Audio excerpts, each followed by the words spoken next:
Good afternoon all. എല്ലാവർക്കും Niels അക്കാദമിയുടെ പുതിയൊരു ക്ലാസ്സിലേക്ക് സ്വാഗതം. ഓക്കെ, നമ്മൾ 2 ദിവസമായിട്ട് നമ്മൾ CUET UG കെമിസ്ട്രി ക്ലാസ്സസ് ആണ് നടന്നുകൊണ്ടിരിക്കുന്നത്. ഓക്കെ, അതിൽ നമ്മൾ കെമിസ്ട്രിയുടെ ദ സോളിഡ് സ്റ്റേറ്റ് അല്ലെ ചാപ്റ്റർ, ദ സോളിഡ് സ്റ്റേറ്റ് എന്നുള്ള ചാപ്റ്റർ ആണ് നമ്മൾ എടുത്തുകൊണ്ടിരിക്കുന്നത്. അതിൽ നമ്മൾ സോളിഡ്സിന്റെ ക്ലാസിഫിക്കേഷൻ പഠിച്ചു കഴിഞ്ഞു. ഓക്കെ അല്ലേ? അതുപോലെ യൂണിറ്റ് സെല്ലുകൾ നമ്മൾ പഠിച്ചിട്ടുണ്ടായിരുന്നു. ഓക്കെ, അതിനുശേഷം നമ്മൾ ക്ലോസ് പാക്ഡ് സ്ട്രക്ചേഴ്സിലേക്കാണ് നമ്മൾ വന്നിട്ടുണ്ടായിരുന്നത്. അതിൽ 1 ഡയമെൻഷനൽ 2 ഡയമെൻഷനൽ നമ്മൾ നോക്കിക്കഴിഞ്ഞതാണ്. 3 ഡയമെൻഷനലും നമ്മൾ നോക്കി. ഓക്കെ ആണല്ലോ? ഓക്കെ അല്ലേ? ആ 3 ഡയമെൻഷനിൽ നമുക്ക് ഒരു പോയിന്റ് അല്ലെ, ഒരു ഭാഗം കൂടി നമുക്ക് ഇന്നലെ എടുക്കാനായിട്ടുണ്ടായിരുന്നു. സോ അത് നെക്സ്റ്റ് ക്ലാസ്സിലാണ് ഞാൻ പറഞ്ഞിട്ടുണ്ടായിരുന്നു.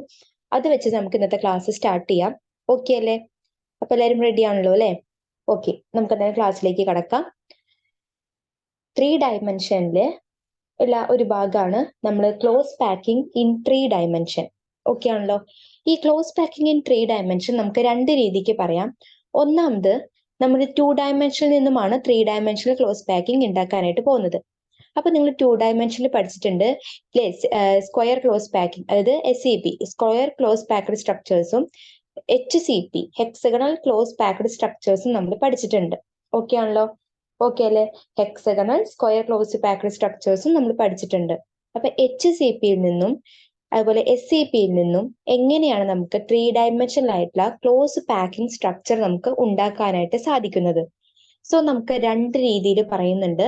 അതിൽ ഒന്നാമത്തതാണ് SCP സ്ക്വയർ ക്ലോസ് പാക്ഡ് ലെയറിൽ നിന്നും നമ്മൾ 3 ഡയമെൻഷനൽ ആയിട്ടുള്ള പാക്കിംഗ് നമ്മൾ ഉണ്ടാക്കാനായിട്ട് പോകുകയാണ്. സോ അതെങ്ങനെയാന്ന് ചോദിച്ചു കഴിഞ്ഞാൽ, നമ്മൾ നമ്മുടെ സെക്കൻഡ് ലെയർ, ഫസ്റ്റ് ലെയറിന്റെ മുകളിൽ നമ്മൾ സെക്കൻഡ് ലെയർ വെക്കുകയാണല്ലോ. ലെയർ ആണ്, ശ്രദ്ധിക്കണം.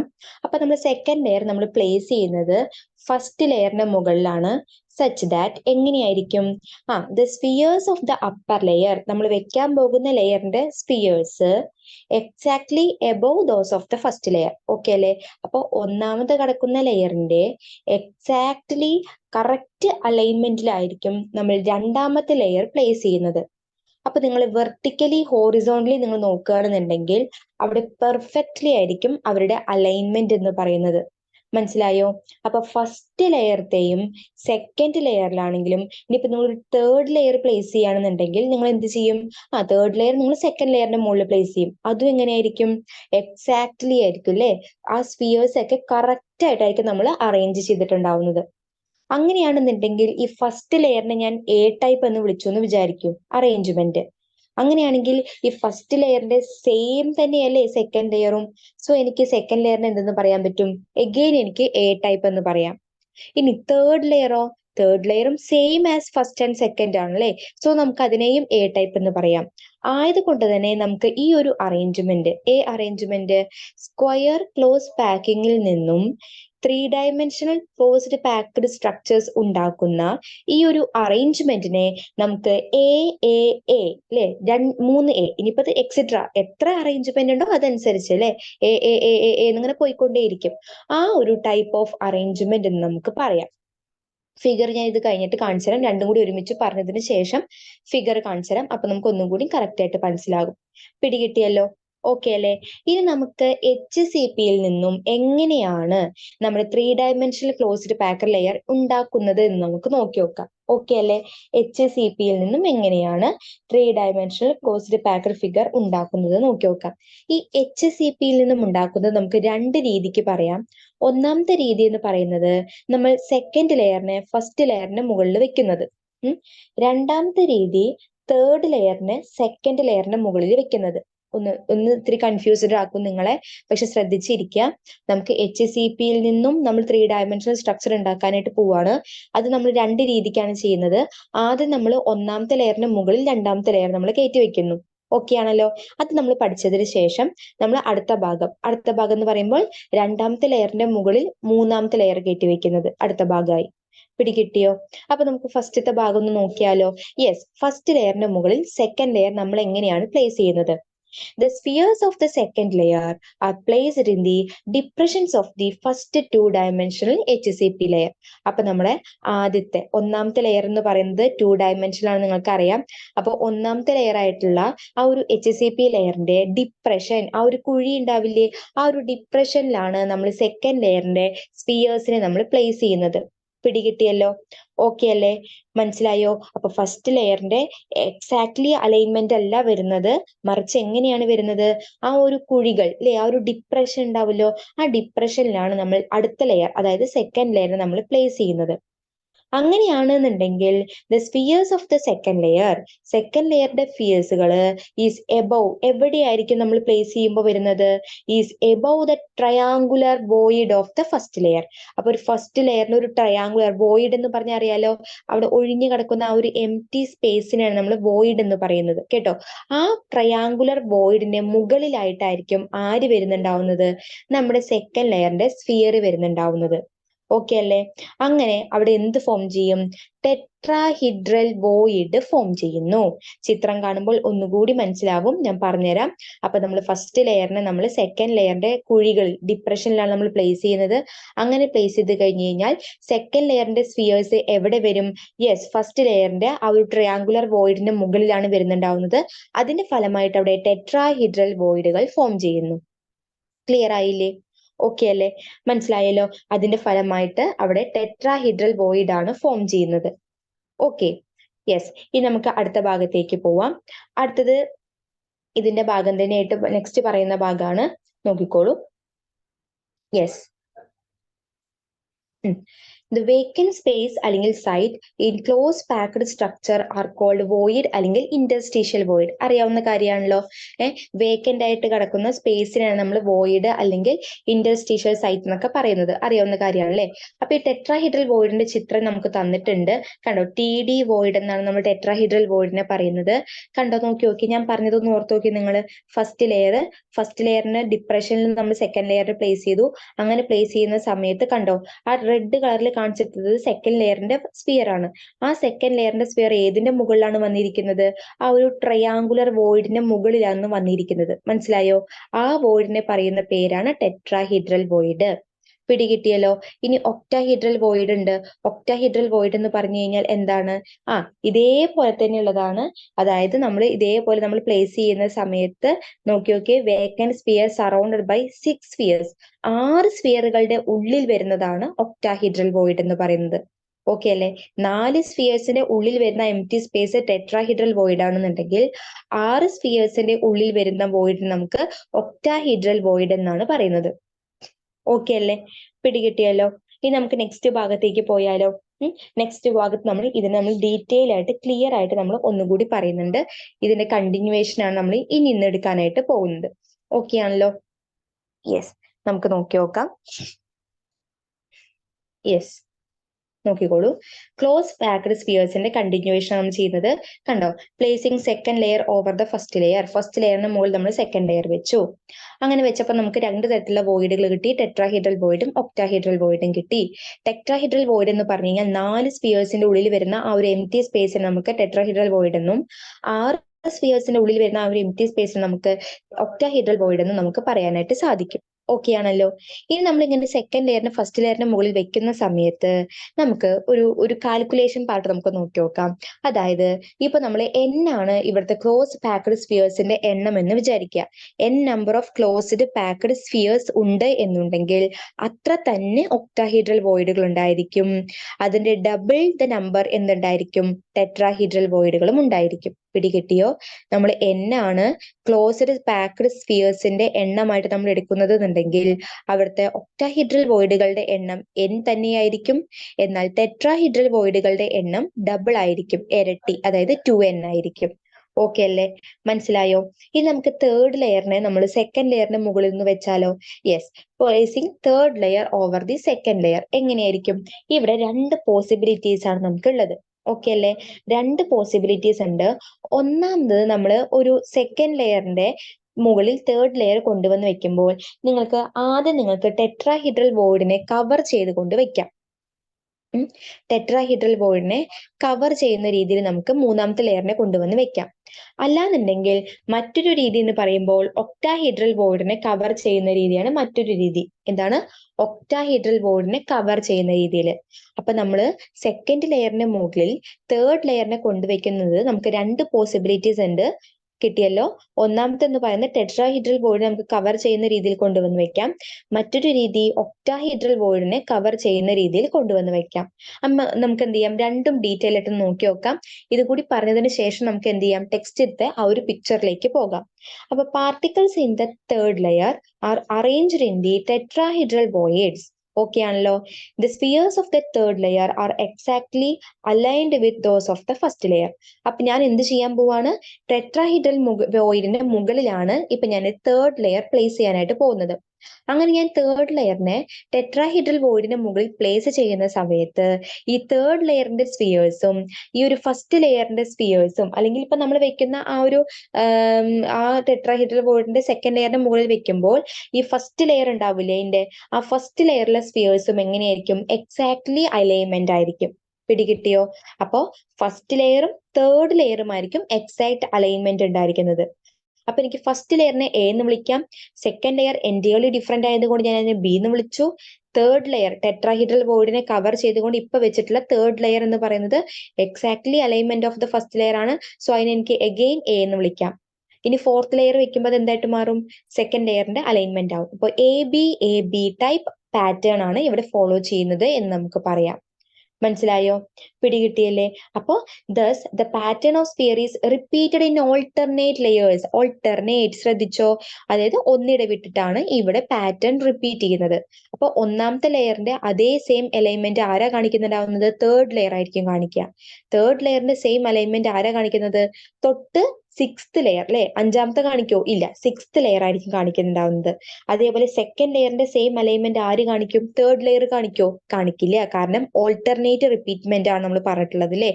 അപ്പൊ തേർഡ് കാണിക്കില്ല, പകരം ഫോർത്ത് ആയിരിക്കും കാണിക്കുന്നത്.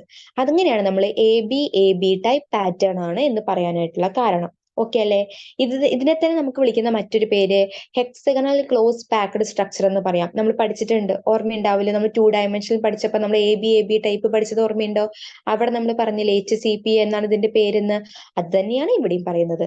അപ്പൊ ഈ ഒരു സ്ഫിയറിനെ അല്ലെങ്കിൽ ഈ ഒരു ക്ലോസ് പാക്ഡ് സ്ട്രക്ചറിനെ നമുക്ക് HCP സ്ട്രക്ചർ എന്ന് കൂടി വേണമെങ്കിൽ അറിയപ്പെടാം. പിടികിട്ടിയോ? അപ്പൊ നമ്മൾ തേർഡ് ലെയറിനെ സെക്കൻഡ് ലെയറിന് മുകളിൽ വെക്കുന്ന സമയത്ത് നമുക്ക് രണ്ട് പോസിബിലിറ്റീസ് ഉണ്ട് എന്നതാണ് നമ്മൾ പറഞ്ഞത്. ഒന്നാമത്തെ പോസിബിലിറ്റി എന്ന് പറയുമ്പോൾ ടെട്രാഹീഡ്രൽ വോയിഡിനെ കവർ ചെയ്തുകൊണ്ട് വെക്കാം. രണ്ടാമത്തെ പോസിബിലിറ്റി എന്ന് പറയുമ്പോൾ ഒക്ടാഹീഡ്രൽ വോയിഡിനെ കവർ ചെയ്തുകൊണ്ട് വെക്കാം. കിട്ടിയല്ലോ. അതിൽ ടെട്രാഹീഡ്രൽ വോയിഡിനെ കവർ ചെയ്തുകൊണ്ട് ഞാനിപ്പോ തേർഡ് ലെയറിനെ പ്ലേസ് ചെയ്യുന്ന സമയത്ത് എനിക്കൊരു സ്ഫിയർ കിട്ടല്ലോ. ആ സ്ഫിയർ നിങ്ങൾ നോക്കിക്കഴിഞ്ഞാൽ തേർഡ് ലെയറും ഫസ്റ്റ് ലെയറും തമ്മിലായിരിക്കും അലൈൻമെന്റ്. അതുപോലെ സെക്കൻഡ് ലെയറും ഫോർത്ത് ലെയറും തമ്മിലായിരിക്കും അലൈൻമെന്റ് വരുന്നുണ്ടാവുന്നത്. പിടികിട്ടിയല്ലോ. ഓക്കെ അല്ലേ? സോ ഇതിന് നമുക്ക് എ ബി ടൈപ്പ് പാറ്റേൺ എന്ന് പറയാം. അതായത് ഓൾട്ടർനേറ്റ് ആയിട്ടാണ് ഇതിന്റെ സ്ഫിയർ റിപ്പീറ്റ് ചെയ്ത്, അല്ലെങ്കിൽ സ്ഫിയറിന്റെ ആ ഒരു പാറ്റേൺ റിപ്പീറ്റ് ചെയ്ത് വരുന്നത്. ഇത് തന്നെയാണ് HCP സ്ട്രക്ചറിലും കാണുന്നത്. പിടികിട്ടിയല്ലോ. ഇനി ഇവരുടെ എക്സാമ്പിൾസ് ഉണ്ട്. ആരൊക്കെയാണ് എക്സാമ്പിളിൽ വരുന്നത്? Magnesium, zinc, cadmium. ഓക്കെ അല്ലേ? കാരണം എക്സാമ്പിൾസ് പഠിക്കണം. നമുക്ക് ഓപ്ഷൻ അല്ലേ, ഇപ്പൊ നമ്മൾ ഒബ്ജക്റ്റീവ് ടൈപ്പ് ക്വസ്റ്റ്യൻസ് ഒക്കെ വരുന്ന സമയത്ത് നമുക്ക് എക്സാമ്പിൾസ് തന്നിട്ട് അതിൽ നിന്നും ഇത് ഏത് ടൈപ്പ് ഓഫ് അറേഞ്ച്മെന്റ് ആണെന്ന് ചോദിക്കാം. അല്ലെങ്കിൽ എക്സാമ്പിൾ തന്നിട്ട് അല്ലെങ്കിൽ ഇതൊരു ടൈപ്പ് ഓഫ് അറേഞ്ച്മെന്റ് തന്നിട്ട് അതിൽ നിന്നും എക്സാമ്പിൾസ് നമുക്ക് സെലക്ട് ചെയ്യാനായിട്ട് പറയാം. സോ എക്സാമ്പിൾസ് മസ്റ്റ് ആണ്, വളരെ ഇമ്പോർട്ടന്റ് ആണ്, പഠിക്കേണ്ടതാണ്. ഓക്കെ ആണല്ലോ. അപ്പൊ മെഗ്നീഷ്യം, സിങ്ക്, കാഡ്മിയം പോലുള്ള ആൾക്കാരാണ് ഈ ഒരു ടൈപ്പ് ഓഫ് അറേഞ്ച്മെന്റ് കാണിക്കുന്നത്. ദെൻ കവറിംഗ് ഒക്ടാഹീഡ്രൽ വോയിഡ്, ഞാൻ തേർഡ് ലെയറിനെ ഒക്ടാഹീഡ്രൽ വോയിഡിനെ കവർ ചെയ്യുന്ന രീതിയിൽ പ്ലേസ് ചെയ്യാണ്. അപ്പൊ എന്ത് ചെയ്യുന്നു, the particles in the third layer are arranged in the octahedral void. അപ്പൊ എന്തുണ്ടാവുന്നു, the spheres of the third layer are not aligned with those of either the first or the second. Okay ആണല്ലോ. Octahedral വോയിഡിനെ cover ചെയ്യുന്ന രീതിയിലാണ് ഞാൻ third ലെയറിനെ place ചെയ്യുന്നത് എന്നുണ്ടെങ്കിൽ ഇവരുടെ അലൈൻമെന്റ് നോക്കിക്കഴിഞ്ഞാൽ ഇവർ തമ്മിൽ യാതൊരു ബന്ധവും ഉണ്ടാവില്ല. ഫസ്റ്റ് ലെയർ വേറെ രീതി, സെക്കൻഡ് ലെയർ വേറെ രീതി, തേർഡ് ലെയർ വേറെ രീതി. മനസ്സിലായല്ലോ? പിടികിട്ടിയല്ലോ. ഇപ്പൊ നമ്മള് എക്സാമ്പിൾ ആയിട്ട് ഇപ്പൊ നമ്മൾ പറയുകയാണെങ്കിൽ നമ്മൾ പറയില്ലേ, 3 കുട്ടികളെയും കാണാൻ ഒരുപോലെ ഉണ്ട് എന്ന് പറയൂലേ. 3 കുട്ടികളെ കാണാൻ നമ്മളിപ്പോ ഒരു അമ്മ പ്രസവിച്ചു കഴിഞ്ഞാൽ 3 കുട്ടികൾ ഉണ്ടായിട്ടുണ്ടെന്നുണ്ടെങ്കിൽ നമ്മൾ പറയും 3 ഒരുപോലെ ഉണ്ട് എന്ന് പറയും. അല്ലെ? പക്ഷെ മൂന്ന് തരാണെങ്കിലോ മൂന്നും ഡിഫറെന്റ് ആണ് നമ്മൾ പറയും അല്ലെ? അതേപോലെ തന്നെയാണ് ഇവിടെ ഉണ്ടായിട്ടുള്ള 3 പേരും 3 ലേയേഴ്സും എങ്ങനെയാണ് മൂന്നും വ്യത്യസ്തമാണ്. മനസ്സിലായല്ലോ? അപ്പൊ ഫസ്റ്റ് ലെയർ ഒരു രീതി, സെക്കൻഡ് ലെയർ ഒരു രീതി, തേർഡ് ലെയർ ഒരു രീതി. ഞാൻ ഒക്ടാഹെഡ്രൽ വോയിഡിനെ കവർ ചെയ്യുന്ന രീതിയിൽ സെക്കൻഡ് ലെയർ ഞാൻ കൊണ്ടുവന്ന് വെച്ചപ്പോൾ എന്തുണ്ടായി? എനിക്ക് 3 രീതിയിലുള്ള ആൾക്കാരെയാണ് എനിക്ക് കിട്ടിയത്. ആ പുതിയതായിട്ടുണ്ടായിട്ടുള്ള ആ മൂന്നാമത്തെ ലെയറിനെ നമുക്ക് എന്തെന്ന് വിളിക്കാം? സി ടൈപ്പ് എന്ന് പറയാം. ഓക്കെ ആണല്ലോ? എന്തുകൊണ്ടാണ് ഞാൻ സി ടൈപ്പ് എന്ന് പറയാനുള്ള കാരണം? യെസ്, അത് ഈ ഫസ്റ്റും സെക്കൻഡ് ലെയർ ആയിട്ട് യാതൊരു ബന്ധവുമില്ല. ബന്ധമുണ്ടെന്നുണ്ടെങ്കിൽ എനിക്ക് ബിന്നോ എന്നോ ഒക്കെ പേരിട്ടാൽ മതിയായിരുന്നു അല്ലെ? പക്ഷെ ബന്ധമില്ലാത്തത് കൊണ്ടാണ് ഞാൻ അതിനെ പുതിയൊരു പേരിട്ട് വിളിച്ചു. സി ടൈപ്പ് ആണ്. ഓക്കെ ആണല്ലോ? അങ്ങനെയാണെന്നുണ്ടെങ്കിൽ ഇതിൽ എനിക്ക് ഏത് പാറ്റേൺ ആണെന്ന് പറയാം? ഒന്നാമത്തെ ലെയർ എ, രണ്ടാമത്തെ ലെയർ ബി, മൂന്നാമത്തെ ലെയർ സി. അപ്പൊ A B C type of pattern ആണ് ഇവിടെ കണ്ടിന്യൂ ചെയ്യുന്നത് നമുക്ക് പറയാം. ഇനി നമ്മൾ ഫോർത്ത് ലെയറിനെ നമ്മൾ പ്ലേസ് ചെയ്തു എന്ന് വിചാരിക്കൂ. ഇപ്പൊ ഞാൻ തേർഡ് ലെയറിനല്ലേ പ്ലേസ് ചെയ്തത്. ഇനി ഞാൻ ഫോർത്ത് ലെയറിനെ പ്ലേസ് ചെയ്ത് കഴിഞ്ഞ് കഴിഞ്ഞാൽ അവിടെ ഉണ്ടായിട്ടുള്ള സ്പിയേഴ്സും ഫസ്റ്റ് ലെയറും തമ്മിലായിരിക്കും അലൈൻമെന്റ് ഉണ്ടാവുന്നത്. ഓക്കെ ആണല്ലോ? പിടികിട്ടിയല്ലോ? അപ്പൊ തേർഡ് ലെയറും സെക്കൻഡ് ലെയറും ഫസ്റ്റ് ലെയറും തമ്മിൽ യാതൊരു ബന്ധവുമില്ല. എന്നാൽ ആരൊക്കെ തമ്മിൽ ബന്ധം വരും? ഫസ്റ്റ് ലെയറും ഫോർത്ത് ലെയറും തമ്മിൽ ബന്ധം വരും. അപ്പൊ നമുക്ക് അറേഞ്ച്മെന്റിനെ A B C type of arrangement എന്ന് പറയാം. ഓക്കെ അല്ലെ? ഇത് തന്നെയാണ് CCP FCC face centred cubic lattice. അതുപോലെ CCP പറയുന്നത് ക്ലോസ്ലി പാക്ഡ് ആണ്. അപ്പൊ നമ്മൾ എന്താണ് CCP-യിലും FCC-യിലും കാണിക്കുന്നത് ഈ ഒരു ടൈപ്പ് ഓഫ് അറേഞ്ച്മെന്റ് ആയിരിക്കും. ഓക്കെ അല്ലെ? ഈ ഒരു ടൈപ്പ് ഓഫ് അറേഞ്ച്മെന്റ് ആണ് CCP-യിലും അതുപോലെ തന്നെ FCC-യിലും കാണിക്കുന്നുണ്ടാവുന്നത്. ഓക്കെ അല്ലെ? അതിന്റെ എക്സാമ്പിൾസ് ഒന്ന് നോക്കി വെക്കണം. കോപ്പർ, അതുപോലെ സിൽവർ, അതുപോലെ ഗോൾഡ് ഒക്കെ ഇതിന്റെ എക്സാമ്പിൾസ് ആയിട്ട് നമുക്ക് പറയാവുന്നതാണ്. ഓക്കെ അല്ലേ? അപ്പൊ ഞാൻ ഒക്ടാഹീഡ്രൽ വോയിഡിനെ കവർ ചെയ്യുന്ന രീതിയിലും ടെട്രാഹീഡ്രൽ വോയിഡിനെ കവർ ചെയ്യുന്ന രീതിയിലുമാണ് ഇപ്പൊ നമ്മൾ പറഞ്ഞിട്ടുള്ളത്. പിടികിട്ടിയല്ലോ? യെസ്, ഇത്രയേ ഉള്ളൂ നമ്മൾ ക്ലോസ് പാക്ഡ് സ്ട്രക്ചേഴ്സ് എന്ന് പറയുന്നത്. ഓക്കെ അല്ലെ? ക്ലോസ് പാക്ഡ് സ്ട്രക്ചേഴ്സ് എന്ന് പറയുന്നത് ഇത്രയേ ഉള്ളൂ. അപ്പൊ മെയിൻലി 1 ഡയമെൻഷൻ 2 ഡയമെൻഷൻ ഒക്കെ എളുപ്പമാണ്. പക്ഷെ 3 ഡയമെൻഷൻ കുറച്ച് ബുദ്ധിമുട്ടുണ്ട്. ഓക്കെ ആണല്ലോ? അപ്പൊ 3 ഡയമെൻഷനിൽ പല രീതിയിൽ വരുന്നുണ്ട്. ഓരോ രീതികളും കറക്റ്റ് ആയിട്ട് പഠിക്കണം. അതുപോലെ തന്നെ അതിന്റെ എക്സാമ്പിൾസ് കറക്റ്റ് ആയിട്ട് പഠിക്കണം. ഏത് ടൈപ്പ് ഓഫ് പാറ്റേൺ ആണ് ഫോളോ ചെയ്യുന്നത് ആ കാര്യം കറക്റ്റ് ആയിട്ടൊന്ന് നോക്കണം. ഓക്കെ ആണല്ലോ? പിടികിട്ടിയല്ലോ അല്ലെ? ഓക്കെ അല്ലേ? യെസ്. എന്നാൽ നമുക്ക് നെക്സ്റ്റ് ഭാഗത്തേക്ക് നെക്സ്റ്റ് ടോപ്പിക്കിലേക്ക് നമ്മൾ നീങ്ങാണ്. അതാണ് പാക്കിംഗ് എഫിഷ്യൻസി. ഓക്കെ അല്ലേ? നെക്സ്റ്റ് ടോപ്പിക് ആണ് പാക്കിംഗ് എഫിഷ്യൻസി. പാക്കിംഗ് എഫിഷ്യൻസി എന്ന് പറഞ്ഞു കഴിഞ്ഞാൽ ഇപ്പൊ മെയിൻലി ഒരു എക്സാമ്പിൾ ആയിട്ട് ഞാൻ പറയുകയാണെന്നുണ്ടെങ്കിൽ തുടക്കത്തിൽ നമുക്കൊരു എക്സാമ്പിൾ പറയാം. ഇപ്പൊ നമ്മളെല്ലാവരും സ്കൂളിൽ നിന്ന് ടൂർ പോവാണ്, അല്ലെങ്കിൽ നമ്മൾ കോളേജിൽ നിന്നോ നമ്മൾ ടൂർ പോവാണ്. അപ്പൊ ടൂർ പോണ സമയത്ത് നമ്മൾ ലിസ്റ്റ് ഇടും അല്ലെ? എന്തൊക്കെ സാധനങ്ങൾ നമ്മൾ കൊണ്ടുപോകണം അല്ലെ? ചിലവർക്ക് കൊണ്ടുപോകാൻ ധാരാളം സാധനങ്ങളൊക്കെ ഉണ്ടാവും അല്ലെ? ഇഷ്ടം പോലെ സാധനങ്ങൾ ഉണ്ടാവും. നമ്മൾ എന്ത് ചെയ്യും? ലിസ്റ്റ് ഇടും. ഒരു 10-50 ലിസ്റ്റ് ഒക്കെ നമ്മൾ എഴുതി ഉണ്ടാക്കും അല്ലെ? അപ്പൊ ലിസ്റ്റ് നമ്മൾ ടിക്ക് ചെയ്തിട്ട് ഓരോ സാധനങ്ങൾ നമ്മൾ ഇതിനുള്ളിൽ അടുക്കി പെറുക്കി വെക്കും. ആണല്ലോ? അപ്പൊ ചില സാധനങ്ങളൊക്കെ നമ്മൾ അടുക്കി പെറുക്കി വെക്കുമ്പോൾ നമുക്ക് സ്ഥലം തികയാതെ നമുക്ക് കുറെ സാധനങ്ങളൊക്കെ പാകിട്ട് പുറത്തിടും. ഇതൊന്നും വേണ്ട, ഇനി സ്ഥലമില്ല പറഞ്ഞിട്ട് നമ്മൾ പുറത്തിടും. എന്നാൽ ചിലവർ എന്ത് ചെയ്യും? ആ 50 സാധനങ്ങള് അതേ ബാഗിൽ കറക്റ്റ് ആയിട്ട് ഓരോന്നിനും ഓരോ സ്ഥലത്ത് നമ്മൾ വെച്ചുകൊണ്ട് 50 സാധനങ്ങളും ചിലപ്പോൾ ആ ഒരു ട്രോളി ബാഗിന്റെ ഉള്ളിൽ കറക്റ്റ് ആയിട്ട് നിറയ്ക്കും. എന്നാൽ ചിലവർക്ക് അത് സാധിക്കോ? ചിലവർക്ക് സാധിക്കില്ല. മനസ്സിലായോ? അപ്പൊ നമുക്ക് എന്ത് പറയാൻ പറ്റും? ആ 50 സാധനങ്ങളും 50 ഐറ്റംസും ആ ഒരു ട്രോളി ബാഗിന്റെ ഉള്ളിൽ അതൊരു ഇൻക്ലൂഡ് ചെയ്തിട്ടുണ്ടെങ്കിൽ അയാൾക്ക് പാക്കിംഗ് എഫിഷ്യൻസി ഉണ്ട്, അല്ലെങ്കിൽ കൂടുതലാണ് മറ്റയാളെ അപേക്ഷിച്ച് എന്ന് നമുക്ക് പറയാം. മനസ്സിലായോ? ഇത് തന്നെയാണ് ഇവിടുത്തെ പാക്കിംഗ് എഫിഷ്യൻസി എന്ന് പറയുന്നത്. ഇവിടെ പക്ഷെ നമ്മൾ ഐറ്റംസ് അല്ല, പകരം കോൺസ്റ്റിറ്റ്യുവന്റ് പാർട്ടിക്കിൾസ് ആണ് എന്ന് മാത്രം. കിട്ടിയല്ലോ? പിടികിട്ടിയല്ലോ സംഗതി എന്താന്ന്? എന്ന് നമുക്കൊന്ന് നോക്കിയാലോ നമ്മുടെ ഈ ഒരു സോളിഡ് സ്റ്റേറ്റിൽ എന്താണ് പാക്കിംഗ് എഫിഷ്യൻസി എന്ന്. Yes, in whatever way the constituent particles are packed there is always some free space in the form of void. അതായത് നമ്മൾ ഇൻ വാട്ട് എവർ വേ നമ്മൾ ഏതൊക്കെ രീതിയിൽ കോൺസ്റ്റിറ്റ്യുവന്റ് പാർട്ടിക്കിൾസിനെ നമ്മൾ പാക്ക് ചെയ്താലും എന്തുണ്ടായിരിക്കും? There is always some free space in the form of void. അതായത് void എന്ന രീതിയിൽ അല്ലെങ്കിൽ ഇന്റർസ്റ്റീഷ്യൽ സ്പേസ് എന്ന രീതിയിൽ ചെറിയ ഫ്രീ സ്പേസ് എവിടെ കാണാറുണ്ട്? ഈ ഒരു പാക്കിങ്ങിൽ നമുക്ക് കാണാറായിട്ട് സാധിക്കും. ഓക്കെ അല്ലെ?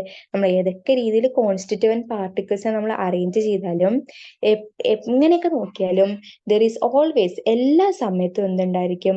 കുറച്ച് ഫ്രീ സ്പേസ്, വോയിഡുകൾ വോയിഡ്സ് എന്ന് പറഞ്ഞാൽ എന്താണ്? എം ടി സ്പേസ് അല്ലെങ്കിൽ ഫ്രീ സ്പേസ് ആണല്ലേ? അപ്പൊ വോയിഡ്സിന്റെ ഫോമില് ചെറിയ ചെറിയ ഫ്രീ സ്പേസുകൾ നമുക്ക് എന്ത് ചെയ്യാൻ സാധിക്കും? ഈ ഒരു ക്ലോസ് പാക്ഡ് സ്ട്രക്ചേഴ്സ് നമുക്ക് കാണാനായിട്ട് സാധിക്കും. ഓക്കെ ആണല്ലോ? പക്ഷെ പാക്കിംഗ് എഫിഷ്യൻസി എന്ന് പറഞ്ഞാൽ എന്താണ്? Packing efficiency is the percentage of total space filled by the particles. അപ്പോൾ ഈ പാർട്ടിക്കിൾസ് കൊണ്ട് നമുക്ക് ഫില്ല് ചെയ്യാൻ സാധിക്കുന്ന ടോട്ടൽ സ്പേസിന്റെ പെർസെൻറ്റേജിനെയാണ് നമ്മൾ പാക്കിംഗ് എഫിഷ്യൻസി എന്ന് പറയുന്നത്. മനസ്സിലായോ? അപ്പൊ എങ്ങനെ നമുക്ക് വോയിഡ്സിനെ കുറച്ച് എങ്ങനെ നമുക്ക് എഫിഷ്യന്റ് ആയിട്ട് നമുക്ക് ഈ ഒരു പാക്കിംഗ് നമുക്ക് ചെയ്യാനായിട്ട് സാധിക്കും, പാർട്ടിക്കിൾസ് നമുക്ക് പാക്ക് ചെയ്യാനായിട്ട് സാധിക്കും, അതിന്റെ ആ ഒരു പെർസെൻറ്റേജിനെയാണ് നമ്മൾ പാക്കിംഗ് എഫിഷ്യൻസി എന്ന് പറയുക. ഓക്കെ അല്ലെ? അപ്പോൾ വോയിഡ്സ് അല്ലെങ്കിൽ ഇൻഡസ്ട്രീഷ്യൽ സ്പേസുകളൊക്കെ കുറച്ചിട്ട് എങ്ങനെയാണ് നമുക്ക് എന്ത് ചെയ്യാൻ പറ്റുന്നത്? പാർട്ടിക്കിൾസിനെ കറക്റ്റ് ആയിട്ട് നമുക്ക് അറേഞ്ച് ചെയ്യാനായിട്ട് പറ്റുന്നത്. അതിനെയാണ് നമ്മൾ ആ ഒരു പെർസെൻറ്റേജിനാണ് നമ്മൾ എന്തെന്ന് പറയുന്നത്? പാക്കിംഗ് എഫിഷ്യൻസി എന്ന് നമ്മൾ പറയുന്നത്. ഓക്കെ അല്ലേ? അപ്പൊ പാക്കിംഗ് എഫിഷ്യൻസി നമുക്ക് വേരിയസ് സ്ട്രക്ചേഴ്സ്, പല സ്ട്രക്ചേഴ്സിൽ നമുക്ക് പാക്കിംഗ് എഫിഷ്യൻസി നമുക്ക് പഠിക്കാനായിട്ടുണ്ട്. അതിൽ ഒന്നാമത്താണ് HCP, CCP സ്ട്രക്ചേഴ്സ്. പിന്നെ അതേപോലെ തന്നെ നമുക്ക് BCC, ബോഡി സെന്റേർഡ് വരുന്നുണ്ട്. അതേപോലെ തന്നെ നമുക്ക് സിമ്പിൾ ക്യൂബിക്കിന്റെയും പഠിക്കാനായിട്ടുണ്ട് പാക്കിംഗ് എഫിഷ്യൻസി.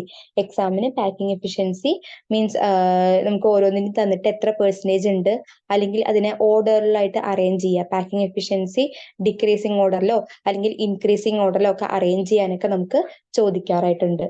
ഓക്കെ അല്ലെ? അപ്പൊ packing efficiency in various structures ആണ് നമുക്ക് പഠിക്കാനായിട്ടുള്ളത്. അതിൽ ഫസ്റ്റ് വൺ എന്ന് പറയുന്നത് HCP അല്ലെങ്കിൽ CCP സ്ട്രക്ചറത്തെ പാക്കിംഗ് എഫിഷ്യൻസി. ഓക്കെ ആണല്ലോ? ഓക്കെ, നമുക്ക് ആ പാക്കിംഗ് എഫിഷ്യൻസിയിലേക്ക് കടക്കുന്നതിന് മുന്നേ നമുക്ക് ആ സ്ട്രക്ചർ ഒന്ന് നോക്കിയിട്ട് വരാം. ഞാൻ ജസ്റ്റ് ഒന്ന് മറന്നുപോയി. നമുക്ക് ആ സ്ട്രക്ചർ ഒന്ന് നമുക്ക് നോക്കിയിട്ട് വരാം അല്ലെ? ഏത് സ്ട്രക്ചറാണ് നമ്മൾ പറഞ്ഞിട്ടുണ്ടായിരുന്നത്? ടെക്സ്റ്റ് ബുക്കിലത്തെ ഒരു സ്ട്രക്ചർ കാണിച്ചു തരാന്ന് പറഞ്ഞിട്ടുണ്ടായിരുന്നല്ലോ അല്ലെ? ആ സ്ട്രക്ചർ ഒന്ന് പറഞ്ഞുതരാം. ഓക്കെ, NCERT നമ്മുടെ ടെക്സ്റ്റ് ബുക്കിലത്തെ യെസ് ഇതിലുള്ള ആ ഒരു പാക്കിങ്ങിന്റെ സ്ട്രക്ചർ ആണ്. പാക്കിങ്ങിന്റെ സ്ട്രക്ചർ നമ്മൾ നോക്കിക്കഴിഞ്ഞാൽ യെസ്, ഇത് കണ്ടോ? Placing second layer over the first layer. അതായത് നമ്മൾ 2 ഡയമെൻഷണൽ ഹെക്സഗണൽ ക്ലോസ് പാക്ക് ലെയറിൽ നമ്മൾ കണ്ടോ പ്ലേസ് ചെയ്യുന്നത് കണ്ടോ ചിത്രം? ഒക്ടാഹീഡ്രൽ വോയിഡും ടെട്രാഹീഡ്രൽ വോയിഡിന്റെ ചിത്രം നിങ്ങൾ കണ്ടോ? ഇതാണ് ഞാൻ കാണിച്ചു തരാന്ന് പറഞ്ഞത് കേട്ടോ. നിങ്ങൾക്ക് ഞാൻ പറഞ്ഞില്ലേ ടെക്സ്റ്റ് ബുക്കിൽ നിന്ന് കാണിച്ചു തരാന്ന് പറഞ്ഞില്ലേ? ടെട്രാഹീഡ്രൽ വോയിഡിനെ കവർ ചെയ്തുകൊണ്ടും ഒക്ടാഹീഡ്രൽ വോയിഡിനെ കവർ ചെയ്തുകൊണ്ടുള്ള ചിത്രം കണ്ടോ? ടെട്രാഹീഡ്രൽ വോയിഡ് ഫോം ചെയ്തിരിക്കുന്നു, ഒക്ടാഹീഡ്രൽ വോയിഡ് ഫോം ചെയ്തിരിക്കുന്ന പിക്ചർ കണ്ടില്ലേ? ടെട്രാഹീഡ്രൻ, ഒക്ടാഹീഡ്രൻ. ഓക്കെ അല്ലേ? ഇനി നമ്മൾ ഇതിൽ തന്നെ മറ്റൊരു ഇതും കൂടി നമുക്ക് പറയാനായിട്ടുണ്ട്. ഏതാണെന്ന് വെച്ച് കഴിഞ്ഞ് കഴിഞ്ഞാൽ yes, placing third layer over the second layer. കണ്ടോ ഈ ചിത്രം? നമുക്കിത് 3 ഡയമെൻഷണൽ വ്യൂ ആവുമ്പോൾ നമുക്ക് പെട്ടെന്ന് മനസ്സിലാവണമെന്നില്ല. കവറിങ് ഒക്ടാഹീഡ്രൽ വോയിഡ്, ഓക്കെ അല്ലെ? അതുപോലെ കവറിങ് ടെട്രാഹീഡ്രൽ വോയിഡ് കണ്ടോ? ചിത്രങ്ങൾ കണ്ടോ? ഹെക്സഗണൽ AB ടൈപ്പ്, ABC നിങ്ങൾ ക്ലിയർ ആയിട്ട് നോക്കിയാലേ നമുക്ക് മനസ്സിലാവുള്ളൂ. പെട്ടെന്ന് നമ്മൾ ധൃതി പിടിച്ച് നോക്കി കഴിഞ്ഞാൽ നമുക്ക് ക്ലിയർ ആയിട്ട് കിട്ടില്ല. കണ്ടോ? AB ടൈപ്പ് പാറ്റേണും ABC ടൈപ്പ് നമുക്ക് തന്നിട്ടുണ്ട്. ഹെക്സഗണൽ പാക്കിങ്ങും ക്യൂബിക് ക്ലോസ് പാക്കിങ്ങും നമുക്ക് തന്നിട്ടുണ്ട്. കണ്ടോ? മനസ്സിലായോ ചിത്രം എന്ന് പറയുന്നത്? ഞാൻ പറഞ്ഞു നമുക്ക് പെട്ടെന്ന് കിട്ടില്ല എന്ന് പറയുന്നത് ഇതാണ്.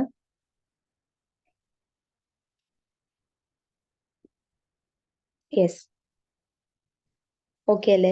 മനസ്സിലായി? ഈ പിക്ചറാ ഞാൻ നിങ്ങൾക്ക് കാണിച്ചു തരാന്ന് പറഞ്ഞത് കേട്ടോ. കണ്ടോ? ABC അതുപോലെ AB ടൈപ്പ് ഈ ഒരു പിക്ചറാ ഞാൻ കാണിച്ചു തരാന്ന് പറഞ്ഞത്. ഓക്കെ അല്ലേ? നമുക്ക് പിക്ചർ വൈസ് കിട്ടില്ല എങ്കിലും അതിന്റെ ഒരു എക്സ്പ്ലനേഷൻ നമ്മൾ നോക്കി വെക്കുക. ഏത് ടൈപ്പ് ഓഫ് പാറ്റേൺ ആണ് ഫോളോ ചെയ്യുന്നത്, അതുപോലെ എങ്ങനെയാണ് അതിന്റെ അറേഞ്ച്മെന്റ് വരുന്നത്, കണ്ടോ? അങ്ങനെയുള്ള കാര്യങ്ങൾ ജസ്റ്റ് ഒന്ന് നോക്കി വെക്കണം. കേട്ടല്ലോ? ഓക്കെ അല്ലേ? ഇനി നമുക്ക് നമ്മുടെ പാക്കിംഗ് എഫിഷ്യൻസിയിലേക്ക് തന്നെ പോവാം. പാക്കിംഗ് എഫിഷ്യൻസി നമുക്ക് പഠിക്കണം. ഓക്കെ ആണല്ലോ? യെസ്, പാക്കിംഗ് എഫിഷ്യൻസിയിലേക്ക് പോവാം. പാക്കിംഗ് എഫിഷ്യൻസി നമുക്ക് ഓരോ സ്ട്രക്ചറിൽ നമുക്ക് പഠിച്ചു പോവാം. ആദ്യത്തെ HCP അല്ലെങ്കിൽ CCP സ്ട്രക്ചറത്തെ പാക്കിംഗ് എഫിഷ്യൻസി ആണ് HCP അഥവാ CCP. ഓക്കെ അല്ലേ? യെസ്, HCP and CCP സ്ട്രക്ചറത്തെ പാക്കിംഗ് എഫിഷ്യൻസി. നോക്കിക്കേ, പാക്കിംഗ് എഫിഷ്യൻസി എന്താന്ന് നമ്മൾ പറഞ്ഞു. ഓക്കെ ആണല്ലോ? എന്താണ് പാക്കിംഗ് എഫിഷ്യൻസി എന്ന് പറഞ്ഞു അല്ലെ? നമുക്ക് എങ്ങനെ എഫിഷ്യന്റ് ആയിട്ട് അല്ലെ നമ്മുടെ പാർട്ടിക്കിൾസിനെ ആ ഒരു അറേഞ്ച്മെന്റ് കൊണ്ടുവരാൻ പറ്റും, മാക്സിമം വോയിഡുകളുടെ കുറച്ചിട്ട് എത്രത്തോളം എഫിഷ്യന്റ് ആയിട്ട് നമുക്ക് കോൺസ്റ്റിറ്റ്യുവന്റ് പാർട്ടിക്കിൾസിനെ നമുക്ക് പാക്ക് ചെയ്യാനായിട്ട് സാധിക്കുമെങ്കിൽ, പാക്ക് ചെയ്യുക പറഞ്ഞു കഴിഞ്ഞാൽ അറേഞ്ച് ചെയ്യാനായിട്ട് സാധിക്കുമോ, അതിന്റെ ആ ഒരു പെർസെൻറ്റേജിനെയാണ് നമ്മൾ പാക്കിംഗ് എഫിഷ്യൻസി എന്ന് നമ്മൾ പറയുന്നത്. ഓക്കെ ആണല്ലോ? അപ്പൊ നമ്മൾ ആദ്യം HCP CCP സ്ട്രക്ചറിന്റെ പാക്കിംഗ് എഫിഷ്യൻസി പഠിക്കുമ്പോൾ നിങ്ങളൊരു ആദ്യം സിമ്പിൾ ക്യൂബിക് യൂണിറ്റ് ലാറ്റിസ് നമ്മൾ മനസ്സിൽ കൊണ്ടുവരുന്നു. ഓക്കെ അല്ലേ? ഞാൻ റൈറ്റ് സൈഡ് ഒരു പിക്ചർ കൊടുത്തിട്ടുണ്ട്. വരയ്ക്കാൻ പറ്റുന്നതിന്റെ ചിത്രങ്ങളൊക്കെ നമ്മൾ വരച്ചിട്ടുണ്ടാകും. നമുക്ക് വരയ്ക്കാൻ കുറച്ച് ഡിഫിക്കൽട്ട് ആയിട്ടുള്ള ചിത്രങ്ങളൊക്കെ ഞാൻ ടെക്സ്റ്റ് ബുക്ക് നോക്കി നിങ്ങൾക്ക് കാണിച്ചു തരുന്നതായിരിക്കും. ഓക്കെ ആണല്ലോ? അപ്പൊ നിങ്ങൾ നോക്കൂ. നോക്കിക്കേ, കണ്ടോ, ഇതാണ് ഒരു സിമ്പിൾ ക്യൂബിക് ലാറ്റിസ് നമുക്ക് തന്നിട്ടുണ്ട്. ഓക്കെ അല്ലേ? ഇതില് പാർട്ടിക്കിൾസിന്റെ അറേഞ്ച്മെന്റ് ആ തന്നിട്ടുള്ളത്. ഓക്കെ ആണല്ലോ? പാർട്ടിക്കിൾസിന്റെ അറേഞ്ച്മെന്റ് ആ നമുക്ക് തന്നിട്ടുള്ളത്. നോക്കി, കോർണറിൽ പാർട്ടിക്കിൾ ഉണ്ട്. ഓക്കെ ആണല്ലോ? അതുപോലെ സെന്ററിൽ ഒരു പാർട്ടിക്കിൾ ഉണ്ട്. ഓക്കെ അല്ലേ? മനസ്സിലായല്ലോ? ഇതിൽ ABCD എന്നൊക്കെ പറഞ്ഞിട്ട് മാർക്ക് ചെയ്തതിന്റെ കാര്യം നമുക്ക് ട്രയാങ്കിൾ ഒക്കെ കിട്ടാൻ വേണ്ടിയിട്ടാണ്. ഓക്കെ, യെസ്, നമുക്ക് ഇതിലേക്ക് പോവാം. യൂണിറ്റ് സെല്ലിന്റെ എഡ്ജ് ലെങ്ത് A ആണ്. ഓക്കെ അല്ലെ? യൂണിറ്റ് സെല്ലുകളുടെ എഡ്ജ് ലെങ്ത് A ആയിട്ട് നമുക്ക് എടുക്കാം. ഓക്കെ ആണല്ലോ? അതുപോലെ ഇവിടെ ഒരു ഡയാഗണൽ ഉണ്ട്. ഏതാ ഡയാഗണൽ? AC എന്ന് പറഞ്ഞ ഡയാഗണൽ ഉണ്ട് അല്ലെ? AC എന്ന് പറഞ്ഞ ഡയാഗണൽ ഉണ്ട് അല്ലെ? നോക്കിയേ, AC എന്ന് പറഞ്ഞ ഡയാഗണൽ ഉള്ളത് കൊണ്ട് തന്നെ നമുക്ക് ആ AC ഡയാഗണൽ നമുക്ക് എന്തെന്ന് പറയാം? B എന്ന് പറഞ്ഞിട്ട് നമുക്ക് കൊടുക്കാം. ഓക്കെ അല്ലേ? ഇതൊക്കെ നമ്മൾ സബ്സ്റ്റിറ്റ്യൂട്ട് ചെയ്യുന്ന വാല്യൂസ് ആണ്. AC ഡയഗണൽ ഉണ്ട്, നമുക്കതിനെ B എന്ന് പറഞ്ഞിട്ടുള്ള വാല്യൂ ആയിട്ട് എടുക്കാം. ഓക്കെ അല്ലേ? അതുപോലെ തന്നെ സെല്ലിന്റെ എഡ്ജ് ലെങ്ത് അല്ലെ? എഡ്ജ് ലെങ്ത് നമുക്ക് A ആയിട്ട് കൊടുക്കാം. സെല്ലിന്റെ എഡ്ജ് ലെങ്ത് ഇതാ ഇവിടെ വരുന്നുണ്ട്, വരയ്ക്കുന്നില്ല, ഇങ്ങനെ വരുന്നുണ്ട്. ഇത് നമുക്ക് A ആയിട്ടൊക്കെ കൊടുക്കാം. ഓക്കെ അല്ലേ? എഡ്ജ് ലെങ്ത് A ആയിട്ട് നമുക്ക് കൊടുക്കാം. ഓക്കെ ആണല്ലോ? പിടികിട്ടിയല്ലോ? അപ്പൊ നമ്മൾ എടുക്കുന്ന ട്രയാങ്കിൾ ഈ ഒരു ട്രയാങ്കിൾ ആണ്. ഏത്? ABC ട്രയാങ്കിൾ ആണ്. സോ നമുക്ക് ഇവിടുത്തെ എഡ്ജ് ലെങ്ത് ആണ് നമുക്ക് ആവശ്യം. ഏതാണ് എഡ്ജ് ലെങ്ത്? കണ്ടോ, BC. ഈ BC എന്ന് പറഞ്ഞ എഡ്ജ് ലെങ്തിന് നമുക്ക് A ആയിട്ട് എടുക്കാം. പിടികിട്ടിയല്ലോ? ഓക്കെ അല്ലേ? അപ്പൊ എന്തൊക്കെയാ നമ്മുടെ കയ്യിലുള്ളത്? എഡ്ജ് ലെങ്ത് A ആണ് നമുക്ക് തന്നിട്ടുണ്ട്. ഡയഗണൽ AC എന്ന് പറയുന്നത് ഈക്വൽ ടു B ആണെന്ന് നമുക്ക് തന്നിട്ടുണ്ട്. ഓക്കെ ആണല്ലോ? അങ്ങനെയാണ് എന്നുണ്ടെങ്കിൽ നോക്കൂ, അങ്ങനെയാണെന്നുണ്ടെങ്കിൽ നമ്മൾ ട്രയാങ്കിൾ ABC ഒന്ന് കൺസിഡർ ചെയ്യാൻ പോവാണ്ട്. ഏതാണ്? Triangle ABC. എവിടെ ട്രയാങ്കിൾ ABC? ട്രയാങ്കിൾ ABC നിങ്ങൾ പിക്ചറിൽ കണ്ടല്ലോ അല്ലെ? ട്രയാങ്കിൾ ABCയിൽ നമുക്ക് പൈതഗോറസ് തിയറം നമ്മൾ അപ്ലൈ ചെയ്യുകയാണെന്നുണ്ടെങ്കിൽ നമുക്കറിയാം അല്ലെ? Hypotenuse square equal to base square plus altitude square ആണ്. അപ്പൊ ഇവിടെ ഹൈപ്പോട്ടന്യൂസ് ആയിട്ട് വരുന്നത് ഏതാണ്? AC ആണല്ലോ. അപ്പൊ AC സ്ക്വയർ ഈക്വൽ ടു ACക്ക് നമുക്ക് B എന്ന് പറഞ്ഞെടുത്തൂടെ? പറയാലോ, കാരണം AC ഈക്വൽ ടു B എന്ന് ഞാൻ ഓൾറെഡി നിങ്ങൾക്ക് തന്നിട്ടുണ്ട്. അപ്പൊ B സ്ക്വയർ ഈക്വൽ ടു ബേസിന്റെ സ്ക്വയർ പ്ലസ് ഓൾട്ടിറ്റ്യൂഡിന്റെ സ്ക്വയർ ആണ് അല്ലെ? ഇവിടെ ബേസ് എന്ന് പറയുന്നത് BC ആണല്ലോ. അപ്പൊ BCയുടെ സ്ക്വയർ പ്ലസ് ഓൾട്ടിറ്റ്യൂഡ് സ്ക്വയർ എന്ന് പറയുമ്പോൾ ABയുടെ സ്ക്വയർ. ഓക്കെ അല്ലേ? യെസ്. അപ്പൊ A square plus A square. Edge length A ആയതുകൊണ്ട് തന്നെ BC ആണെങ്കിലും AB ആണെങ്കിലും A തന്നെയാണ് അല്ലെ? അപ്പൊ B square is equal to A square plus A square. കിട്ടിയല്ലോ? B square equal to A square plus A square. A square plus A square എന്താണ്? 2A square ആണ്. ആണല്ലോ? അപ്പൊ നമുക്ക് B square equal to 2A square എന്ന് കൊടുക്കാം. അങ്ങനെയാണെങ്കിൽ B is equal to square അങ്ങോട്ടേക്ക് പോകുമ്പോൾ √2 അല്ലെ? √2A square. A സ്ക്വയറിന്റെ റൂട്ട് എടുത്തു കഴിഞ്ഞാൽ A തന്നെയല്ലേ കിട്ടുള്ളൂ അല്ലെ? Square root of A square എന്ന് പറയുമ്പോൾ A ആണ്. അപ്പൊ √2A. അപ്പൊ ബിയുടെ വാല്യൂ ഇവിടെ എന്താണ്? √2A ആണ്. ഓക്കെ അല്ലേ? ബിയുടെ വാല്യൂ എന്താണ്? √2A ആണ്. പിടികിട്ടിയല്ലോ? ബിയുടെ വാല്യൂ എന്ന് പറയുന്നത് √2A ആണ്. കിട്ടിയല്ലോ? അപ്പൊ നമ്മൾ ബിയുടെ വാല്യൂ ഇവിടെ കണ്ടുപിടിച്ചു. ഓക്കെ അല്ലേ? ഇനി നമുക്ക് അടുത്തതിലേക്ക് പോവാം. കഴിഞ്ഞിട്ടില്ല. ഓക്കെ അല്ലേ? ഇവിടെ 6 ആണ് സ്ഫിയറിന്റെ റേഡിയസ്. അതായത് കോൺസ്റ്റിറ്റ്യൂവന്റ് പാർട്ടിക്കിൾസ് നമ്മൾ സ്ഫിയർ ആയിട്ടാണല്ലോ എടുക്കുന്നത്. 6 ആണ് ഇവിടുത്തെ റേഡിയസ് എന്ന് വിചാരിക്കുക.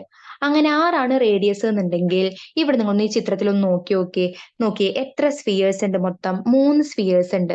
ഈ 3 സ്ഫിയേഴ്സിന്റെ എത്ര R ഉണ്ടാവും ഈ ഒരു AC എന്ന് പറഞ്ഞ ലെങ്തില്? പകുതി അല്ലെ? അതായത് 6 എന്ന് പറയുമ്പോൾ റേഡിയസ്. അപ്പൊ 1, നോക്കിക്കേ, ഞാൻ മാർക്ക് ചെയ്ത് കാണിച്ചു തരാം. ഇതാ, ഇവിടുന്ന് ഇങ്ങോട്ടേക്ക് 1 അല്ലെ? ഇനി അവിടെ നിങ്ങളുടെ പകുതി ഉണ്ട് 2, വീണ്ടും പകുതി 3, വീണ്ടും അവിടുന്ന് പകുതി 4. അപ്പൊ മൊത്തം എത്ര R ആയിരിക്കും കിട്ടുന്നത്? ഇവിടെ 4R ആയിരിക്കും കിട്ടുക. പിടികിട്ടിയോ? ഓക്കെ അല്ലേ? A to C ആണ് ഇവിടുത്തെ ഡയഗണല്. ആ ഡയഗണൽ ഈസ് ഈക്വൽ ടു എത്ര R ആയിരിക്കും? 4R ആണ്. കാരണം ഒരു സ്ഫിയർ, ഈ സ്ഫിയറിന്റെ റേഡിയസ് എന്ന് പറയുമ്പോൾ സെന്ററിന് ഇത്ര വരെയുള്ള ദൂരമാണ് റേഡിയസ്. ഓക്കെ ആണല്ലോ? അങ്ങനെ 3 സ്ഫിയേഴ്സ് ഉണ്ട്. 3 സ്ഫിയേഴ്സിൽ 2 സ്ഫിയേഴ്സിന്റെ പകുതിയല്ലേ ഉള്ളൂ. അപ്പൊ എത്ര വരും? ഇവിടെ നിന്ന് ഇങ്ങോട്ട് അര അല്ലേ? ഇവിടെ നിന്ന് ഇങ്ങോട്ട് വീണ്ടും അര അല്ലേ? അങ്ങനെ മൊത്തം നിങ്ങൾ നോക്കിക്കഴിഞ്ഞാൽ എല്ലാ അരയും കൂടി കൂട്ടിക്കഴിഞ്ഞാൽ നിങ്ങൾക്ക് എത്ര കിട്ടും? 4R എന്ന് പറഞ്ഞ് കിട്ടും. മനസ്സിലായോ?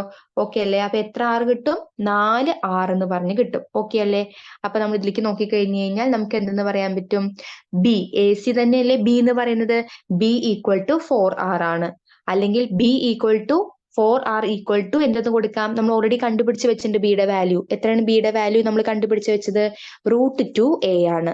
അപ്പൊ നമുക്ക് 4R ഈക്വൽ ടു √2A എന്ന് പറഞ്ഞു കൊടുത്തൂടെ? അങ്ങനെയാണെന്നുണ്ടെങ്കിൽ നമുക്ക് ഇതിൽ നിന്നും എഡ്ജ് ലെങ്ത് കണ്ടുപിടിക്കാലോ. എന്തായിരിക്കും edge length? A is equal to 4R divided by √2. Okay അല്ലെ? 4R ഡിവൈഡ് ബൈ √2 എന്ന് പറയുമ്പോൾ 2√2R എന്ന് പറഞ്ഞു കിട്ടും. ഓക്കെ ആണല്ലോ? അപ്പൊ A is equal to 2√2R ആണെന്നുണ്ടെങ്കിൽ ആറിന്റെ വാല്യൂ എന്തായിരിക്കും? ആറിനെ ഇവിടെ നിർത്തിയിട്ട് ഈ 2√2 നമ്മൾ എന്ത് ചെയ്യുന്നു? അപ്പുറത്തേക്ക് കൊണ്ടുപോകുന്നു അല്ലെ? ഈ 2√2 നമ്മൾ ഇങ്ങോട്ടേക്ക് കൊണ്ടുപോകുന്നു. അപ്പൊ നമുക്ക് എന്ത് കിട്ടും? R is equal to A divided by 2√2 എന്ന് പറഞ്ഞു കിട്ടും. ഓക്കെ അല്ലെ? R is equal to A divided by 2√2. ഇപ്പൊ നമുക്ക് ആരുടെയൊക്കെ വാല്യൂസ് കിട്ടി? എയുടെ വാല്യൂ നമുക്കറിയാം, ബിയുടെ വാല്യൂ അറിയാം, ആറിന്റെ വാല്യൂ അറിയാം. ഓക്കെ ആണല്ലോ? ഇനി നമുക്ക് പാക്കിംഗ് എഫിഷ്യൻസി ആണ് നമുക്ക് കണ്ടുപിടിക്കേണ്ടത്. ഓക്കെ അല്ലേ? പാക്കിംഗ് എഫിഷ്യൻസി നമുക്ക് കണ്ടുപിടിക്കണം. അപ്പൊ ഈ പാക്കിംഗ് എഫിഷ്യൻസി കണ്ടുപിടിക്കണം എന്നുണ്ടെങ്കിൽ ഈ പാക്കിംഗ് എഫിഷ്യൻസിക്ക് ഒരു ഇക്വേഷൻ ഉണ്ട്. ആ ഇക്വേഷൻ എന്ന് പറയുന്നത് നിങ്ങൾ പഠിച്ചിരിക്കണം. Volume occupied by the spheres, total number of spheres on the unit cell divided by total volume of the unit cell into 100. Okay അല്ലേ? അപ്പൊ നമുക്ക് ഇവിടെ ആരെ കുറിച്ച് നമ്മൾ പറഞ്ഞു? വോളിയത്തിനെ കുറിച്ച് പറഞ്ഞു. സോ നമുക്ക് വോളിയം ഇവിടെ കണ്ടുപിടിക്കണം. എന്നിട്ടേ പാക്കിംഗ് എഫിഷ്യൻസി കണ്ടുപിടിക്കാനായിട്ട് പറ്റുള്ളൂ. അപ്പൊ നമുക്ക് വോളിയം ഒന്ന് കണ്ടുപിടിച്ചാലോ? നമ്മുടെ കയ്യിൽ എന്തൊക്കെയുണ്ട്? എഡ്ജ് ലെങ്ത് ഉണ്ട്, റേഡിയസ് ഉണ്ട് അല്ലെ? അങ്ങനെയാണെങ്കിൽ നമുക്ക് എന്ത് ചെയ്യാം? യെസ്, സ്ഫിയറിന്റെ വോളിയം നമുക്കൊന്ന് കണ്ടുപിടിക്കാം. നമുക്കറിയാം CCP സ്ട്രക്ചർ എടുത്തു കഴിഞ്ഞു കഴിഞ്ഞാൽ അവിടെ എത്ര സ്ഫിയേഴ്സ് ഉണ്ട്? മൊത്തം 4 സ്ഫിയേഴ്സ് ആണ് ഉള്ളത് അല്ലെ? CCP സ്ട്രക്ചറിൽ 4 സ്ഫിയേഴ്സ് ആണ് ഉള്ളത്. നമ്മൾ പഠിച്ചു കഴിഞ്ഞ കാര്യമാണ് അല്ലെ? നമ്മളിതൊക്കെ തുടക്കത്തിലേ പഠിച്ചു കഴിഞ്ഞ കാര്യമാണ്. നമുക്ക് അറിയാം ഒരു സ്ഫിയറിന്റെ വോളിയം കണ്ടുപിടിക്കാൻ ഇക്വേഷൻ 4/3 πr³ ആണെന്നുണ്ടെങ്കിൽ 4 സ്ഫിയേഴ്സിന്റെ വോളിയം കണ്ടുപിടിക്കാൻ ഇക്വേഷൻ എന്തായിരിക്കും? 4 × 4/3 πr³ ആയിരിക്കും. പിടികിട്ടിയല്ലോ? അതുപോലെ തന്നെ ഒരു ക്യൂബിന്റെ വോളിയം എന്താണ്? A³ ആണ്. ഇതൊക്കെ നമുക്ക് ബേസിക് ആയിട്ട് നമുക്ക് അറിയാവുന്ന കാര്യങ്ങളാണല്ലോ. ഓക്കെ അല്ലെ? ഒരു സ്ഫിയറിന്റെ വോളിയം 4/3 πr³ ആണ്. CCP സ്ട്രക്ചറിൽ 4 സ്ഫിയേഴ്സ് ഉണ്ട്. അപ്പൊ 4 × 4/3 πr³ ആണ് അവിടുത്തെ വോളിയം കണ്ടുപിടിക്കാൻ ഇക്വേഷൻ. ഇനി ക്യൂബിന്റെ വോളിയം എന്ന് പറയുന്നത് A³ ആണ്. എയുടെ വാല്യൂ നമുക്കറിയാം. എന്താണ് എയുടെ വാല്യൂ? 2√2R. അപ്പൊ A³ എന്ന് പറയുമ്പോൾ 2√2R ഹോൾ ക്യൂബ് എന്ന് വരും. അതാണ് ബ്രാക്കറ്റിൽ കൊടുത്തിട്ടുള്ളത്. ഇനി നമുക്ക് ഇത് ഡയറക്റ്റ് ആയിട്ട് നമുക്ക് എന്ത് ചെയ്യാം? നമ്മുടെ ഇക്വേഷനിലേക്ക് നമുക്ക് സബ്സ്റ്റിറ്റ്യൂട്ട് ചെയ്യാം. അതായത് packing efficiency equal to volume occupied by CCP സ്ട്രക്ചറിൽ എത്ര സ്ഫിയേഴ്സ് ഉണ്ട്? 4 സ്ഫിയേഴ്സ് ഉണ്ട്. അപ്പൊ volume occupied by 4 spheres in the unit cell divided by total volume of the unit cell into 100. Okay അല്ലെ? പാക്കിംഗ് എഫിഷ്യൻസിയുടെ ഇക്വേഷൻ ആണ് അറിഞ്ഞിരിക്കണം. അപ്പൊ വോളിയം ഒക്യുപ്പൈഡ് ബൈ 4 സ്ഫിയേഴ്സ് എന്ന് പറയുമ്പോൾ എന്താണ്? 4 × 4/3 πr³ divided by total volume of the cubic cell എന്ന് പറയുമ്പോൾ ക്യൂബിന്റെ ടോട്ടൽ വോളിയം A³ എന്ന് പറയുമ്പോൾ 2√2 R whole cube into percentage ആണ്. അപ്പൊ 100%. ഓക്കെ അല്ലേ? 4 × 4 16, 16/3 πr³ 2ന്റെ ക്യൂബ് എന്ന് പറയുമ്പോൾ 16 ആണ്. 16√2 R³ ഇൻറ്റു 100%. ഇതിന്റെ പൈന്റെ വാല്യൂ 3.14 എന്നുള്ള പൈന്റെ വാല്യൂ ഒക്കെ കൊടുത്തു വരുമ്പോൾ നമുക്ക് എന്ത് കിട്ടും? 74% എന്ന് പറഞ്ഞു കിട്ടും. ഓക്കെ അല്ലെ? 74% എന്ന് പറഞ്ഞു കിട്ടും. ആരുടെ? CCP അല്ലെങ്കിൽ HCP സ്ട്രക്ചേഴ്സിന്റെ പാക്കിംഗ് എഫിഷ്യൻസി 74% ആണ്. അപ്പൊ 74%ഉം അവര് പാർട്ടിക്കിൾസ് പാക്കഡ് ആയിരിക്കും. ബാക്കിയാണ് അവിടുത്തെ എന്ത് വരുന്നുള്ളൂ? വോയിഡ്സ് ആയിട്ട് വരുന്നുണ്ടാവുന്നത്. പിടികിട്ടിയല്ലോ? കിട്ടിയല്ലോ, മനസ്സിലായില്ലേ? അപ്പൊ എങ്ങനെയാണ് CCPയുടെയും HCP ഒക്കെ നമ്മൾ പാക്കിംഗ് എഫിഷ്യൻസി കണ്ടുപിടിച്ചതെന്ന് മനസ്സിലായല്ലോ, ക്ലിയർ ആയല്ലോ, ഓക്കെ ആണല്ലോ അല്ലെ? അപ്പൊ ജസ്റ്റ് ഒന്നുകൂടി ഒന്ന് നമ്മൾ ഓടിച്ചൊന്ന് പറഞ്ഞു തരാം.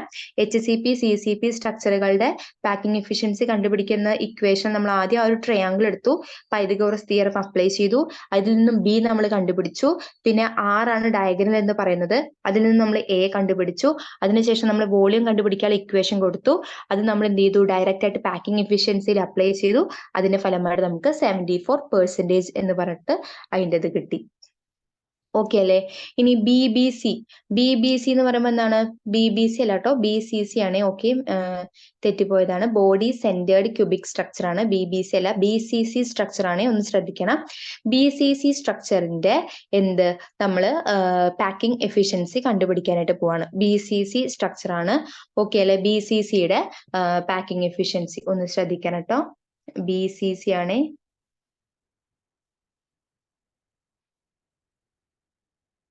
BCCയുടെ പാക്കിംഗ് എഫിഷ്യൻസി ആണ്. ഓക്കെ ആണല്ലോ? നമുക്ക് നോക്കിയാലോ എന്താ പാക്കിംഗ് എഫിഷ്യൻസി BCCയുടെ എന്ന്. യെസ്, ഇതിൽ നമുക്ക് ആ പിക്ചർ പറയുന്നുണ്ട്, EFD AFD എന്ന് പറഞ്ഞ പിക്ചർ പറയുന്നുണ്ട്. നമുക്ക് ഈ പിക്ചർ വെച്ച് നമുക്ക് ടെക്സ്റ്റിൽ നിന്ന് ഞാൻ പറഞ്ഞുതരാം. പിക്ചർ നമുക്ക് ടെക്സ്റ്റിൽ നിന്നാണ് ക്ലിയർ ആയിട്ട് നമുക്ക് മനസ്സിലാവുള്ളൂ. ഓക്കെ അല്ലേ? നമ്മൾ വരയ്ക്കുന്നതിനെക്കാട്ടിലും കുറച്ചും കൂടി സേഫ് ആയിട്ടുള്ളത് നമുക്ക് പിക്ചർ എവിടെ നിന്നും പറയാം. യെസ്, നമ്മുടെ ടെക്സ്റ്റ് ബുക്കിൽ നിന്ന് നമുക്ക് എടുക്കാം. അപ്പൊ നമുക്ക് കുറച്ചും കൂടി ക്ലിയർഡ് ആയിട്ട് നിങ്ങൾക്ക് മനസ്സിലാവും. ഓക്കെ ആണല്ലോ? യെസ്, നോക്കാം നമുക്ക്.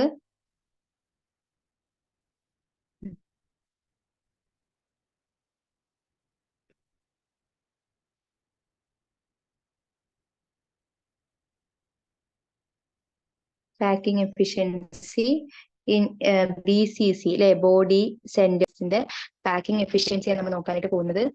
ബോഡി സെന്ററിന്റെ നമ്പർ ഓഫ് ആറ്റംസ് ആണ്.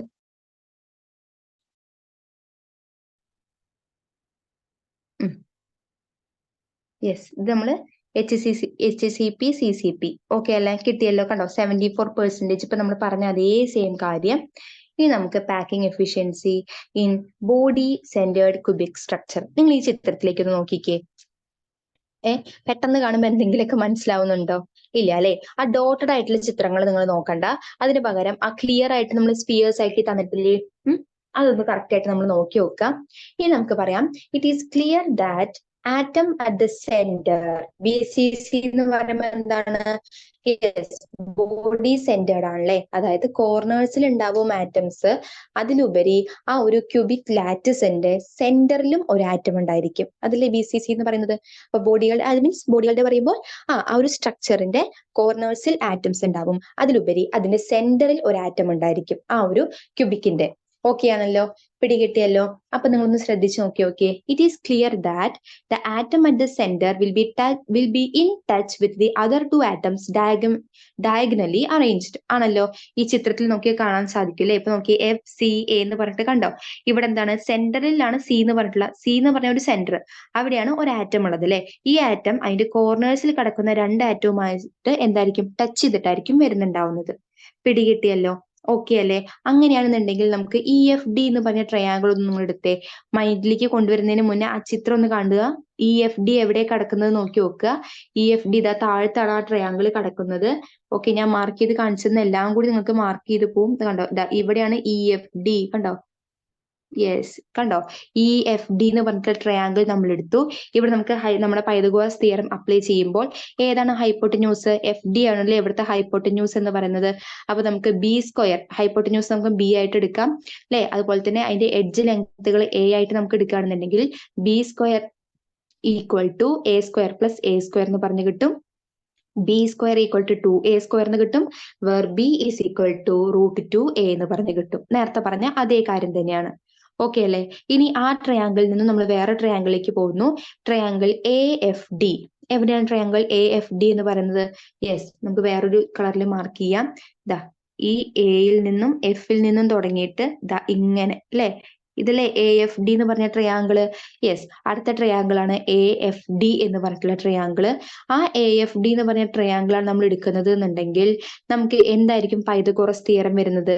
പൈതഗോറസ് തിയറം എന്തായിരിക്കും? ഇവിടുത്തെ ഹൈപ്പോട്ടന്യൂസ് ഏതാണ്? AF ആണ് ഹൈപ്പോട്ടന്യൂസ്. അപ്പൊ AFന്റെ സ്ക്വയർ എന്ന് പറയുമ്പോൾ C സ്ക്വയർ അല്ലെ, തന്നിട്ടുണ്ടല്ലോ. അപ്പൊ C square equal to base എന്ന് പറയുമ്പോൾ എന്താണ്? AD അല്ലേ base? Yes, A square plus B square എന്ന് പറഞ്ഞ് കിട്ടും. ഓക്കെ അല്ലേ? A സ്ക്വയർ പ്ലസ് ബിക്ക് പകരം നമുക്ക് എന്തെന്ന് കൊടുക്കാം? B സ്ക്വയറിന് പകരം എന്തെന്ന് കൊടുക്കാം? 2A സ്ക്വയർ എന്ന് കൊടുത്തൂടെ? അപ്പൊ A square plus 2A square which is equal to 3A square. അപ്പൊ C square equal to 3A square ആണെന്നുണ്ടെങ്കിൽ C ഈസ് ഈക്വൽ ടു എന്തെന്ന് വരും? C ഈക്വൽ ടു എന്തെന്ന് വരും? √3 അല്ലെ, എങ്ങനെ വരും? √3A എന്ന് പറഞ്ഞിട്ട് വരും. കാരണം എങ്ങനെ വരും? 3A സ്ക്വയറിന്റെ അല്ലെ, ഇതിന്റെ റൂട്ട് എന്നല്ലേ പറയുന്നത്? ഇതിന്റെ റൂട്ടാണ് നമ്മൾ എടുക്കുന്നത് അല്ലെ. അപ്പൊ റൂട്ട് എടുക്കുമ്പോൾ A സ്ക്വയറും റൂട്ടും വെട്ടിപ്പോവും. ബാക്കി എന്താ ഉള്ളത്? √3A ആണ് ബാക്കിയുള്ളത് അല്ലെ. √3A ആണ് ബാക്കിയുള്ളത്. അതുവരെ ഇവിടെ തന്നിട്ടുള്ളത്. അപ്പൊ C ഈക്വൽ ടു എന്തെന്ന് കിട്ടും? √3A എന്ന് പറഞ്ഞു കിട്ടും. ഓക്കെ അല്ലേ? അപ്പൊ ബിയുടെ വാല്യൂ കിട്ടി, സിയുടെ വാല്യൂ കിട്ടി. ബിയുടെ വാല്യൂ നമ്മൾ ട്രയാങ്കിൾ EFD എന്ന് കണ്ടുപിടിച്ചു, സിയുടെ വാല്യൂ നമ്മൾ ട്രയാങ്കിൾ AFD എന്നും കണ്ടുപിടിച്ചു. ഇവിടെ രണ്ടിലും നമ്മൾ എന്താ അപ്ലൈ ചെയ്തത്? Pythagoras theorem. ഓക്കെ അല്ലേ? ഇപ്പൊ നമുക്ക് സിയും ബിയും കിട്ടി. ഇനി എയുടെ വാല്യൂ കണ്ടുപിടിക്കാലോ. എയുടെ വാല്യൂ കണ്ടുപിടിക്കണമെങ്കിൽ നമുക്ക് എന്ത് പറയാൻ പറ്റും? ഇവിടെ റേഡിയസ് 6 ആണ്. ഇവിടെ എത്ര റേഡിയസ് വരും? അല്ലെ, നേരത്തെ പറഞ്ഞ പോലെ തന്നെ ഇവിടെ ഒരു 6 വരും, ഇവിടെ ഒരു 6 ഉണ്ട്, ഇവിടെ ഒരു 6 ഉണ്ട്, ഇവിടെ ഒരു 6 ഉണ്ട്. മൊത്തം 4 6 അല്ലെ. 4 6ആണ് ആ ഡയഗണലിൽ വരുന്നത് അല്ലെ. മൊത്തം 4 6 ചേരുമ്പോഴാണ് ആ ഒരു ഡയഗണൽ. ഓക്കെ ആണല്ലോ. അപ്പൊ നമുക്ക് AF എന്ന് പറഞ്ഞ ആ ഒരു ഭാഗം എന്ന് പറയുന്നത് എത്രയാണ്? C ആണല്ലോ അല്ലെ. AF ഈക്വൽ ടു C ആണ്. C ഈക്വൽ ടു എത്രയാണെന്ന് ഇപ്പൊ നമ്മൾ പറഞ്ഞു? √3A ആണ് ഇപ്പൊ നമ്മൾ പറഞ്ഞു കഴിഞ്ഞു അല്ലെ. ഇതെവിടെ പറഞ്ഞു. അങ്ങനെയാണെന്നെങ്കിൽ √3A ഈസ് ഈക്വൽ ടു എന്തെന്ന് പറഞ്ഞു കൊടുക്കാം? 4R എന്ന് പറഞ്ഞു കൊടുത്തൂടെ? ഇതിൽ നിന്നും R ന്റെ വാല്യൂ കണ്ടുപിടിക്കാം, എയുടെ വാല്യൂ നമുക്ക് കണ്ടുപിടിക്കാം അല്ലെ. എയുടെ വാല്യൂ ആണ് കണ്ടുപിടിക്കുന്നുണ്ടെങ്കിൽ 4R/√3 എന്ന് കിട്ടും. ഇനി R ന്റെ വാല്യൂ ആണ് കണ്ടുപിടിക്കുന്നുണ്ടെങ്കിൽ എന്താ വരുന്നത്? √3A/4 എന്ന് പറഞ്ഞു കിട്ടും അല്ലെ. അങ്ങോട്ടും ഇങ്ങോട്ടേക്ക് നമുക്ക് കാൽക്കുലേഷൻസ് നമുക്ക് കണ്ടുപിടിക്കാം. ഓക്കെ ആണല്ലോ? പിടികിട്ടിയല്ലോ അല്ലെ. യെസ്. അപ്പൊ A ഈസ് ഈക്വൽ ടു എന്തെന്ന് പറഞ്ഞു കിട്ടി?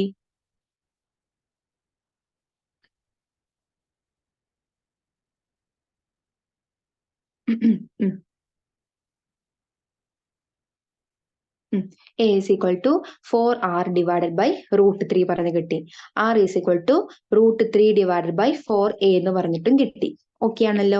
മനസ്സിലായില്ലേ? ഇനി നമുക്ക് എന്ത് ചെയ്യാം? പാക്കിംഗ് എഫിഷ്യൻസി കണ്ടുപിടിക്കാം. പാക്കിംഗ് എഫിഷ്യൻസി കണ്ടുപിടിക്കണം എന്നുണ്ടെങ്കിൽ നമുക്ക് എന്ത് വേണം?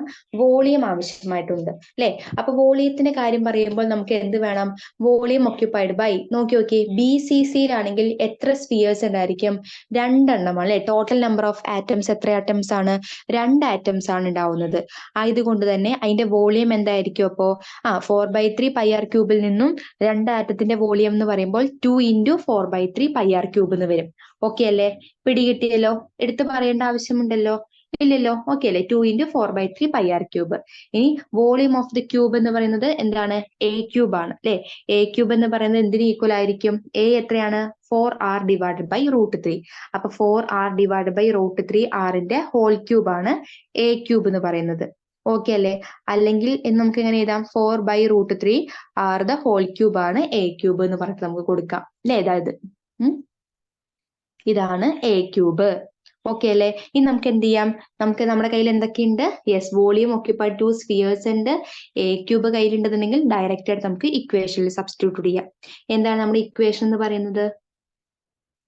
Volume occupied by 2 spheres in the unit cell divided by total volume of the unit cell into 100%. അല്ലെ. അതാണ് ഇവിടുത്തെ എന്തായിട്ട് വരുന്നത്? ഇക്വേഷൻ ആയിട്ട് വരുന്നത്. ഓക്കെ ആണല്ലോ?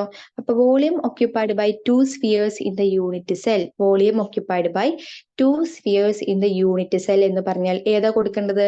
2 × 4/3 πr³ അല്ലെ. Divided by total volume of the unit cell എന്ന് പറയുമ്പോൾ 4 divided by √3 R the whole cube into എത്ര പെർസെന്റേജ് ആണ്? 100% പറഞ്ഞിട്ട് വരും. ഓക്കെ ആണല്ലേ? ഇനി 4 × 2 എത്രയാണ്? 8 ആണ്.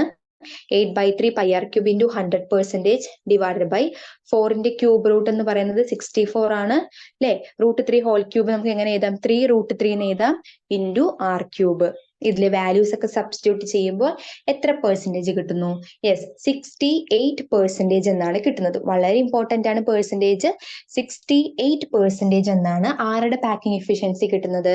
ബോഡി സെന്റേർഡ് ക്യൂബിക് ലാറ്റിസിന്റെ പാക്കിംഗ് എഫിഷ്യൻസി എന്ന് പറയുന്നത് 68% ആണ്. ഓക്കെ ആണല്ലേ? പിടികിട്ടിയല്ലോ. അപ്പൊ നേരത്തെ നമ്മൾ HCP അല്ലെങ്കിൽ CCP പാക്കിംഗ് എഫിഷ്യൻസി എന്ന് പറയുന്നത് 74 ആണ്. ആ 74 നിന്നും BCCക്ക് വന്നപ്പോൾ എന്തുണ്ടായി? പാക്കിംഗ് എഫിഷ്യൻസി ഒന്ന് കുറഞ്ഞു അല്ലെ. അവർക്ക് വോയിഡ്സിന്റെ കുറച്ച് കൂടി പാക്കിംഗ് എഫിഷ്യൻസി എന്ന് പറയുന്നത് മറ്റേതിനെ വെച്ച് കമ്പയർ ചെയ്യുമ്പോൾ കുറഞ്ഞു. ഇനി നമുക്ക് സിമ്പിൾ ക്യൂബിക്കിന്റെ കൂടി ഒന്ന് പാക്കിംഗ് എഫിഷ്യൻസി നോക്കാം. അപ്പൊ ഒന്നും കൂടി നിങ്ങൾക്ക് ക്ലിയർ ആയിട്ട് മനസ്സിലാവും അല്ലെ. ഓക്കെ, സിമ്പിൾ ക്യൂബിക് ലാറ്റിസില് ആറ്റംസ് ഒക്കെ കോർണേഴ്സിലായിരിക്കും ഒക്യുപ്പൈ ചെയ്യുന്നുണ്ടാവുന്നത് അല്ലെ. ഓക്കെ ആണല്ലോ, കോർണേഴ്സിലായിരിക്കും ഒക്യുപ്പൈ ചെയ്യുന്നത്. അതുപോലെ തന്നെ particles touch each other along the edge. എഡ്ജിലുള്ള പാർട്ടിക്കിൾസ് ആയിരിക്കും എന്ത് ചെയ്യുന്നുണ്ടാവുന്നത്? പരസ്പരം അങ്ങോട്ടും ഇങ്ങോട്ടും ടച്ച് ചെയ്യുന്നുണ്ടാവുന്നത്. ഓക്കെ ആണല്ലോ. അങ്ങനെയാണെങ്കിൽ നമുക്ക് എഡ്ജ് ലെങ്തിനെ അല്ലെങ്കിൽ സൈഡ് ലെങ്തിനെ നമുക്ക് ഒരു ക്യൂബിന്റെ സൈഡിനെയൊക്കെ നമുക്ക് A ആയിട്ട് എടുക്കാം. അതുപോലെ ഓരോ പാർട്ടിക്കിൾസിന്റെയും റേഡിയസിനെ നമ്മൾ R ആയിട്ട് എടുക്കുകയാണെന്നുണ്ടെങ്കിൽ നമുക്ക് എങ്ങനെ വരും ഇക്വേഷൻ എന്ന് പറയുന്നത്? Yes, A is equal to 2R എന്ന് പറഞ്ഞ് കിട്ടും. ഇത് എങ്ങനെ കിട്ടുന്നത്? എന്റെ ചിത്രം നോക്കിക്കഴിഞ്ഞാൽ ഒന്ന് നിങ്ങൾക്ക് മനസ്സിലാവും. ഒരു മിനിറ്റ്. യെസ്, ഈ ചിത്രം നോക്കി എങ്ങനെയാ A is equal to 2R എന്ന് പറഞ്ഞ് കിട്ടുന്നത്? യെസ്, ഞാൻ മാർക്ക് ചെയ്ത് കാണിച്ചു തരാം. നോക്കി, ഇതല്ലേ പാർട്ടിക്കിൾസ് രണ്ടെണ്ണം Hഉം Aയിലും. കണ്ടോ, ഈ ഒരു ഡിസ്റ്റൻസിനെയാണല്ലേ നമ്മൾ A എന്ന് പറയുന്നത്. ഈ A എന്ന് പറയുന്നത് തന്നെയല്ലേ ഇതിന്റെ രണ്ടിന്റെയും റേഡിയസ്. അതെന്ന് പറയുന്നത് ഈക്വൽ ടു എത്രയാണ്? R+R അല്ലെ. രണ്ടിന്റെയും ഒരാളുടെ ആറും മറ്റൊരാളുടെ ആറും which is equal to 2R. Okay ആണോ? ഇപ്പോഴല്ലേ മനസ്സിലായോ എങ്ങനെയാ A is equal to 2R എന്ന് വന്നത്? ഇപ്പൊ ക്ലിയർ ആയില്ലേ? ഓക്കെ അല്ലേ? അപ്പൊ ഞാൻ പറഞ്ഞു, ഒരു സിമ്പിൾ ക്യൂബിക് ലാറ്റിസില് അല്ലെ, ഒരു സിമ്പിൾ ക്യൂബിക് ലാറ്റിസില് നമ്മൾ എന്താ പറഞ്ഞിട്ടുണ്ടായിരുന്നത്? സിമ്പിൾ ക്യൂബിക് ലാറ്റിസിൽ വന്നിട്ട് ഈ ആറ്റംസ് ഒക്കെ കോർണേഴ്സിലായിരിക്കും പ്രസന്റ് ആയിട്ടിരിക്കുന്നത്. ഈ കോർണേഴ്സിൽ പ്രസന്റ് ആയിട്ടുള്ള ആറ്റംസ് എങ്ങനെയായിരിക്കും? എഡ്ജിലൂടെ ആയിരിക്കും ടച്ച് ചെയ്യുന്നത്. അങ്ങനെയാണെങ്കിൽ അതിന്റെ എഡ്ജ് ലെങ്ത് A ആണെന്നുണ്ടെങ്കിൽ അതും സ്ഫിയേഴ്സിന്റെ റേഡിയസ് R ആണെന്നുണ്ടെങ്കിൽ അതും ഈക്വൽ ആയിരിക്കും. അപ്പൊ A is equal to 2R എന്ന് പറഞ്ഞ് നമുക്ക് കൊടുക്കാം. പിടികിട്ടിയല്ലോ? ഓക്കെ അല്ലേ? ഇനി നമുക്ക് മറ്റേതൊന്നും ഡീറ്റെയിൽ ആയിട്ട് പറഞ്ഞാലോ? Yes, A is equal to 2R. ഇനി എന്താണ്? ഒരു ക്യൂബിക് യൂണിറ്റ് സെല്ലിന്റെ വോളിയം എന്ന് പറയുന്നത് A ക്യൂബ് ആണ്. അറിയാലോ, A ക്യൂബ് എന്ന് പറയുമ്പോൾ Aക്ക് പകരം നമുക്ക് 2R എന്ന് കൊടുക്കുകയാണെങ്കിൽ 2R ക്യൂബ്. 2ന്റെ ക്യൂബ് റൂട്ട് എന്ന് പറയുന്നത് 8 ആണ്. 8R ക്യൂബ് എന്ന് പറഞ്ഞ് കിട്ടും. ഇനി നിങ്ങൾക്കറിയാം, സിമ്പിൾ ക്യൂബിക് സിസ്റ്റത്തിൽ ഒരു ആറ്റം മാത്രമല്ലേ പ്രസന്റ് ആയിട്ടുള്ളൂ? ആണല്ലോ. അപ്പോ ഒരു സ്ഫിയറിന്റെ വോളിയം എന്ന് പറയുന്നത് 4/3 പൈ ആർ ക്യൂബ് ആണ്. അപ്പോൾ ഒരു ആറ്റമേ ഉള്ളൂ എന്നുണ്ടെങ്കിൽ 1 × 4/3 പൈ ആർ ക്യൂബ്. അപ്പൊ എത്ര കിട്ടുക? 4/3 പൈ ആർ ക്യൂബ് എന്ന് കിട്ടും. ഇപ്പൊ നമ്മുടെ കയ്യിൽ A ക്യൂബ് ഉണ്ട്, അതുപോലെ അവിടുത്തെ വോളിയം ഉണ്ട്. അങ്ങനെയാണെങ്കിൽ നമുക്ക് എന്ത് ചെയ്യാം? ഇവിടുത്തെ പാക്കിംഗ് എഫിഷ്യൻസി നമുക്കൊന്ന് കണ്ടുപിടിക്കാം. പാക്കിംഗ് എഫിഷ്യൻസി കണ്ടുപിടിക്കാൻ ഇക്വേഷൻ എന്ന് പറയുന്നത് എന്താണ്? Volume of 1 atom. നേരത്തെയൊക്കെ നമ്മൾ എന്ത് പറഞ്ഞു? വോളിയം ഓഫ് 2 ആറ്റം, മറ്റേതിൽ വോളിയം ഓഫ് 4 സ്ഫിയേഴ്സ് എന്നൊക്കെ നമ്മൾ പറഞ്ഞു അല്ലെ. ഇവിടെ പക്ഷെ ഒരൊറ്റ ആറ്റം അല്ലേ ഉള്ളൂ. അപ്പൊ volume of 1 atom divided by total volume of the cubic unit cell into 100%. അപ്പൊ ഒരാറ്റത്തിന്റെ വോളിയം എന്ന് പറയുന്നത് എത്രയാണ്? 4/3 പൈ ആർ ക്യൂബ് ആണ്. ഒരു ക്യൂബിന്റെ വോളിയം എന്ന് പറയുന്നത് എന്താണ്? A ക്യൂബ് എന്ന് പറയുമ്പോൾ 8R ക്യൂബ് ആണ് ഇൻറ്റു 100%. ഓക്കെ അല്ലേ? ഇതിൽ ക്യാൻസൽ ചെയ്യാതൊക്കെ ക്യാൻസൽ ചെയ്ത് പോയി കഴിഞ്ഞാൽ ബാക്കി എത്ര കിട്ടും? അല്ലെ, π/6 എന്ന് പറഞ്ഞ് കിട്ടും. ഓക്കെ അല്ലേ? എത്ര കിട്ടുന്നത്? π/6 ഇൻറ്റു 100. അപ്പൊ പൈയുടെ വാല്യൂ 3.14 എന്ന് കൊടുത്തു കഴിഞ്ഞാൽ നമുക്ക് 52.36 കിട്ടും. അതായത് ഏകദേശം 52.4% ആണ് സിമ്പിൾ ക്യൂബിക് സിസ്റ്റത്തിന്റെ എന്ത്? പാക്കിംഗ് എഫിഷ്യൻസി എന്ന് പറയുന്നത്. അപ്പൊ ഒന്ന് ശ്രദ്ധിച്ചേ, HCCPയുടെയും CCPയുടെ ഒക്കെ എത്രയായിരുന്നു? 68 ആയിരുന്നു. അതിൽ നിന്നും 74 ആയിരുന്നു. പിന്നെ നമ്മുടെ BCCക്ക് 68 ആയി.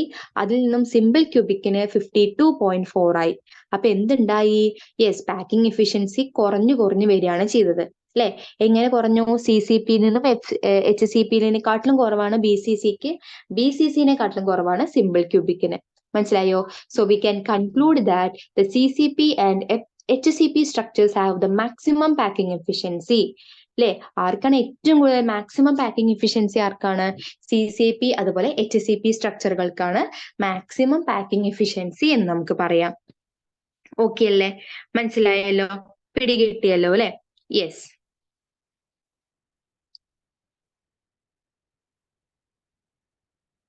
പാക്കിംഗ് എഫിഷ്യൻസി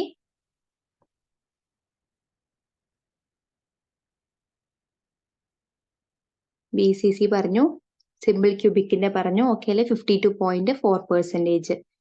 ഓക്കെ ആണല്ലോ? പിടികിട്ടിയില്ലേ? യെസ്. കൺക്ലൂഡ് ചെയ്ത് നമ്മൾ എന്താണ് കൺക്ലൂഷൻ? CCP HCP സ്ട്രക്ചേഴ്സിനായിരിക്കും maximum packing efficiency compared to BCC and simple cubic system. Okay ആണല്ലോ? യെസ്. ഇനി നമുക്ക് അടുത്തിലേക്ക് പോവാം. Calculations involving unit cell dimensions. നമ്മൾ യൂണിറ്റ് സെൽ ഡയമെൻഷൻസ് ഉണ്ടല്ലോ, ആ ഡയമെൻഷൻസ് ഇപ്പോൾ എന്തൊക്കെയാണ് ഞാൻ പറഞ്ഞുതരാം ഡയമെൻഷൻസ്, അത് വെച്ചിട്ട് നമുക്ക് പല കാൽക്കുലേഷൻസ് നമുക്ക് ഉണ്ടാക്കാൻ സാധിക്കും. അതായത് from the unit cell dimensions it is possible to calculate the volume of the unit cell. നമുക്ക് തന്നിട്ടുള്ള ഡയമെൻഷനുകൾ വെച്ചിട്ട് നമുക്ക് യൂണിറ്റ് സെല്ലിന്റെ വോളിയം കണ്ടുപിടിക്കാനായിട്ട് സാധിക്കും. Knowing the density of the metal we can calculate mass of an atom in the unit cell. നമുക്കൊരു മെറ്റലിന്റെ density കിട്ടിക്കഴിഞ്ഞു കഴിഞ്ഞാൽ അത് വെച്ചുകൊണ്ട് നമുക്കൊരു യൂണിറ്റ് സെല്ലിലുള്ള ആറ്റത്തിന്റെ മാസ് കാൽക്കുലേറ്റ് ചെയ്യാനായിട്ട് പറ്റും. അപ്പൊ പല രീതിയിൽ നമുക്ക് കാൽക്കുലേഷൻസ് നടത്താം. ഒന്നെന്ന് പറയുന്നത് നമുക്ക് യൂണിറ്റ് സെല്ലിന്റെ ഡയമെൻഷൻസ് തന്നിട്ടുണ്ട് എന്നുണ്ടെങ്കിൽ നമുക്ക് എന്ത് ചെയ്യാൻ പറ്റും? യൂണിറ്റ് സെല്ലിന്റെ വോളിയം കണ്ടുപിടിക്കാൻ പറ്റും. രണ്ടാമത്തെ കാര്യം, നമുക്ക് മെറ്റലിന്റെ ഡെൻസിറ്റി അറിയാമെന്നുണ്ടെങ്കിൽ നമുക്ക് ആ യൂണിറ്റ് സെല്ലിലുള്ള ആറ്റത്തിന്റെ മാസ് കാൽക്കുലേറ്റ് ചെയ്യാൻ പറ്റും. ഓക്കെ അല്ലേ? അപ്പൊ നമുക്ക് ആ കാൽക്കുലേഷൻ നമുക്ക് എങ്ങനെയാ നോക്കിക്കഴിഞ്ഞു കഴിഞ്ഞാൽ, ഒന്നാമത്തത് യൂണിറ്റ് സെല്ലിന്റെ എഡ്ജ് ലെങ്ത് A ആണ്. യൂണിറ്റ് സെല്ലിന്റെ എഡ്ജ് ലെങ്ത് A ആണെന്നുണ്ടെങ്കിൽ അവിടുത്തെ വോളിയം എങ്ങനെയായിരിക്കും? A³ ആയിരിക്കും വോളിയം. ഓക്കെ അല്ലേ? Volume of the unit cell A³ ആയിരിക്കും. ഇനി യൂണിറ്റ് സെല്ലിന്റെ മാസ് നമുക്ക് എങ്ങനെ കണ്ടുപിടിക്കാം? നമ്മളിത് യൂണിറ്റ് സെല്ലുള്ള നമ്പർ ഓഫ് ആറ്റംസ് ഇൻറ്റു ഒരു ആറ്റത്തിന്റെ മാസ്. അപ്പൊ യൂണിറ്റ് സെല്ലിന്റെ മാസ് നമുക്ക് കിട്ടും. എങ്ങനെ യൂണിറ്റ് സെല്ലിന്റെ മാസ് കണ്ടുപിടിക്കുന്നത്? Number of atoms in unit cell. ഒരു യൂണിറ്റ് സെല്ലില് എത്ര ആറ്റംസ് ഉണ്ടോ അതിനെ എന്തുകൊണ്ട് മൾട്ടിപ്ലൈ ചെയ്യുക? ആറ്റത്തിന്റെ അതിലുള്ള ആറ്റത്തിന്റെ മാസ് കൊണ്ട് മൾട്ടിപ്ലൈ ചെയ്യുക. അപ്പൊ Z×M. ഓക്കെ അല്ലേ? അപ്പൊ ഒരു ആറ്റത്തിന്റെ യൂണിറ്റ് സെല്ലുള്ള ആറ്റത്തിന്റെ number into mass of an atom. അപ്പൊ Z×M ചെയ്ത് കഴിഞ്ഞാൽ നമുക്ക് എന്ത് കിട്ടും? യൂണിറ്റ് സെല്ലിന്റെ മാസ് കിട്ടും. ഇനി ഒരു ആറ്റത്തിന്റെ മാസ് നമുക്ക് എങ്ങനെ കണ്ടുപിടിക്കുക? അപ്പൊ നമ്മൾ മാസ് ഓഫ് ആൻ ആറ്റം എടുത്താൽ മതി എന്ന് പറഞ്ഞല്ലോ. ഇനി നമുക്ക് ചിന്തിക്കും, അയ്യോ മാസ് ഓഫ് ആൻ ആറ്റം നമ്മൾ എങ്ങനെ കണ്ടുപിടിക്കും? എങ്ങനെ കണ്ടുപിടിക്കുക mass of an atom? Yes, capital M. Capital M എന്ന് പറയുമ്പോൾ മോളാർ മാസ് അല്ലെ? Molar mass divided by Avogadro number ചെയ്താൽ മതി. ഓക്കെ അല്ലേ? പിടികിട്ടിയല്ലോ? ഇനി നമുക്ക് ഡെൻസിറ്റി. എങ്ങനെ ഡെൻസിറ്റി കണ്ടുപിടിക്കുക? ഡെൻസിറ്റി D എങ്ങനെ കണ്ടുപിടിക്കുക? യൂണിറ്റ് സെല്ലിന്റെ mass divided by volume of the unit cell അല്ലെ? യൂണിറ്റ് സെല്ലിന്റെ mass divided by volume of the unit cell. Unit സെല്ലിന്റെ മാസ് Z×m ആണ്, divided by volume of the unit cell. Unit സെല്ലിന്റെ volume എന്താണ്? A³ ആണ്. അപ്പൊ ZM divided by A³. ഈ small എമ്മിനെ നമുക്ക് റീപ്ലേസ് ചെയ്യാലോ. സ്മോൾ M എന്ന് പറഞ്ഞാൽ അത് എന്തിന് ഈക്വൽ ആണ്? ക്യാപിറ്റൽ M/NAക്ക് ഈക്വൽ ആണ്. അപ്പൊ എനിക്ക് എങ്ങനെ എഴുതാം equation? D is equal to Z×M divided by A³ into NA. പിടികിട്ടിയോ? മനസ്സിലായോ? എന്താ ഞാൻ പറഞ്ഞിട്ടുള്ളത്? ഈ സ്മോൾ എമ്മിന് പകരം small M equal to capital M divided by NA ആണ്. അപ്പൊ എനിക്ക് എന്ത് ചെയ്യാം? ഇവിടുത്തെ ഈ സ്മോൾ എമ്മിനെ സബ്സ്റ്റിറ്റ്യൂട്ട് ചെയ്തിട്ട് ആ സ്ഥാനത്തേക്ക് ആരെ കയറ്റാം? ഈ ക്യാപിറ്റൽ M ഡിവൈഡഡ് ബൈ, കണ്ടോ, ക്യാപിറ്റൽ M/NA കയറ്റാം. അപ്പൊ ഇക്വേഷൻ എന്തായിട്ട് മാറും? ഇങ്ങനെയായിട്ട് മാറും. D is equal to ZM divided by A³ into NA എന്നായിട്ട് മാറും. പിടികിട്ടിയോ? ഇതാണ് ഇവിടുത്തെ ഡെൻസിറ്റി കണ്ടുപിടിക്കാനുള്ള ഇക്വേഷൻ. ഡെൻസിറ്റി കണ്ടുപിടിക്കാനുള്ള ഇക്വേഷൻ ആണ് ഇപ്പൊ നമ്മൾ പറഞ്ഞിട്ടുള്ളത്. ഡെൻസിറ്റി കണ്ടുപിടിക്കാനുള്ള ഇക്വേഷൻ ആണ് ഇത്. ഓക്കെ അല്ലേ? D is equal to ZM divided by A³ into NA ആണ് ഇവിടുത്തെ ഡെൻസിറ്റി കണ്ടുപിടിക്കാനുള്ള ഇക്വേഷൻ. അപ്പൊ D is equal to ZM divided by A³ into NA. ഇതാണ് ഇവിടുത്തെ ഡെൻസിറ്റിയുടെ ഇക്വേഷൻ എന്ന് പറയുന്നത്. ഇനി ഡെൻസിറ്റിയുടെ യൂണിറ്റ് എന്ന് പറയുന്നത് എത്രയാണ്? യെസ്, g/cm³ അല്ലെങ്കിൽ kg/m³. ഇതൊക്കെ എന്താണ്? ഡെൻസിറ്റിയുടെ യൂണിറ്റ് ആണ്. ഓക്കെ അല്ലെ? ഇനി ശ്രദ്ധിക്കേണ്ട ഒരു കാര്യം എന്ന് പറയുന്നത്, ഒരു യൂണിറ്റ് സെല്ലിന്റെ ഡെൻസിറ്റി എന്ന് പറയുന്നത് ഒരു സബ്സ്റ്റൻസിന്റെ ഡെൻസിറ്റിക്ക് ഈക്വൽ ആണ്. രണ്ടും സെയിം തന്നെയാണ്. യൂണിറ്റ് സെല്ലിന്റെ ഡെൻസിറ്റി എന്ന് പറയുന്നത് ഒരു സബ്സ്റ്റൻസിന്റെ ഡെൻസിറ്റിയും രണ്ടും എന്ത് തന്നെയാണ്, സെയിം ആയിട്ടുള്ളതാണെന്നൊന്ന് ശ്രദ്ധിക്കുക. ഓക്കെ അല്ലേ? ജസ്റ്റ് ഒരൊറ്റ ക്വസ്റ്റ്യൻ ഞാൻ ജസ്റ്റ് ഒന്ന് പറഞ്ഞുതരാം. ഓക്കെ ആണല്ലോ? ഒരൊറ്റ ക്വസ്റ്റ്യൻ നമ്മളൊന്ന് ഡിസ്കസ് ചെയ്യാൻ പോകണം. ഓക്കെ, രണ്ട് ക്വസ്റ്റ്യൻസ് നമുക്കൊന്ന് ഡിസ്കസ് ചെയ്യാം. ഓക്കെ അല്ലേ? ഒരു ക്വസ്റ്റ്യൻ തന്നെ ഉള്ളൂ കേട്ടോ. ഒരു ക്വസ്റ്റ്യൻ നമുക്കൊന്ന് ഡിസ്കസ് ചെയ്യാം. ജസ്റ്റ് ഒന്ന് എങ്ങനെയാണ് ഈ ഒരു കാൽക്കുലേഷൻ, ഡയമെൻഷൻസ് എങ്ങനെ കാൽക്കുലേറ്റ് ചെയ്യാന്ന് ബേസ് ആയിട്ടുള്ള ഒരു ഇക്വേഷൻ ആണ്. ക്വസ്റ്റ്യൻ നോക്കിക്കോളൂ. Iron two oxide crystallises in cubic structure with unit cell edge of 5.0 angstrom if the density of the oxide is 3.8 gram per centimeter cube. Calculate the number of Fe2 plus and O2 minus present in each unit cell. Atomic mass of Fe equal to 56, oxygen equal to 16. എന്താ നമുക്ക് കണ്ടുപിടിക്കേണ്ടത്? Number of atoms നമ്മൾ കണ്ടുപിടിക്കണം. ആരുടെയൊക്കെ? Fe2+ന്റെയും O2- അയോണുകളുടെ number of atoms നമ്മൾ കണ്ടുപിടിക്കണം. Okay ആണല്ലോ? അപ്പൊ നമ്മുടെ അയൺ ടു ഓക്സൈഡ് എന്ത് ചെയ്തു? ക്രിസ്റ്റലൈസ് ചെയ്തു. അപ്പൊ യൂണിറ്റ് സെല്ലിന്റെ എഡ്ജ് ലെങ്ത് എന്ന് പറയുന്നത് 5.0 ആംഗ്സ്ട്രം ആണ്. അത് നമ്മൾ മീറ്ററിലേക്ക് കൺവേർട്ട് ചെയ്യുമ്പോൾ 5.0 ഇൻറ്റു 10⁻⁻10 മീറ്റർ എന്ന് പറഞ്ഞു കിട്ടും. 5 ഇൻറ്റു 10⁻⁻8 സെന്റിമീറ്റർ എന്ന് പറഞ്ഞിട്ട് നമുക്ക് എഴുതാം. ഓക്കെ ആണല്ലോ? 1 ആംഗ്സ്ട്രം എന്ന് പറഞ്ഞു കഴിഞ്ഞാൽ 1 ഇൻറ്റു 10⁻⁻10 മീറ്റർ ആണ്. ഓക്കെ അല്ലേ? അപ്പൊ നമ്മൾ ആംഗ്സ്ട്രത്തിൽ നിന്നും അതിന് നമ്മൾ മീറ്ററിലേക്ക് കൺവേർട്ട് ചെയ്തു. അതിനുശേഷം ഡെൻസിറ്റി നമുക്ക് തന്നിട്ടുണ്ട്. 3.8 gram per centimeter cube ആണ് ഡെൻസിറ്റി. അറിയാവുന്ന കാര്യങ്ങളൊക്കെ നമ്മൾ ആദ്യം എടുത്തെഴുതുക. ഇനി നമുക്ക് എന്ത് വേണം? നമുക്ക് മോളിക്കുലാർ മാസ് വേണം അല്ലെ? നമുക്ക് എന്താ തന്നിട്ടുള്ളത്? അറ്റോമിക് മാസ് തന്നിട്ടുണ്ട്. അറ്റോമിക് മാസിൽ നിന്നും FeOന്റെ മോളിക്കുലാർ മാസ് എത്രയായിരിക്കും? 56 + 16 = 72. 72 ആണ് ഇവിടുത്തെ യൂണിഫൈഡ് മാസ്, അതിന്റെ മോളാർ മാസ് എന്ന് പറയുന്നത്, അല്ലെങ്കിൽ മോളിക്കുലാർ മാസ് എന്ന് പറയുന്നത്. ഇനി അവോഗാഡ്രോ നമ്പർ എത്രയാണ്? 6.022 × 10⁻23. അപ്പൊ നമ്മൾ അറിയാവുന്ന കാര്യങ്ങളൊക്കെ നോട്ട് ചെയ്തു. ഇനി നമ്മുടെ കയ്യിലുള്ള ഏക ഇക്വേഷൻ എന്ന് പറയുന്നത് ഡെൻസിറ്റിയുടെ ഇക്വേഷൻ ആണ്.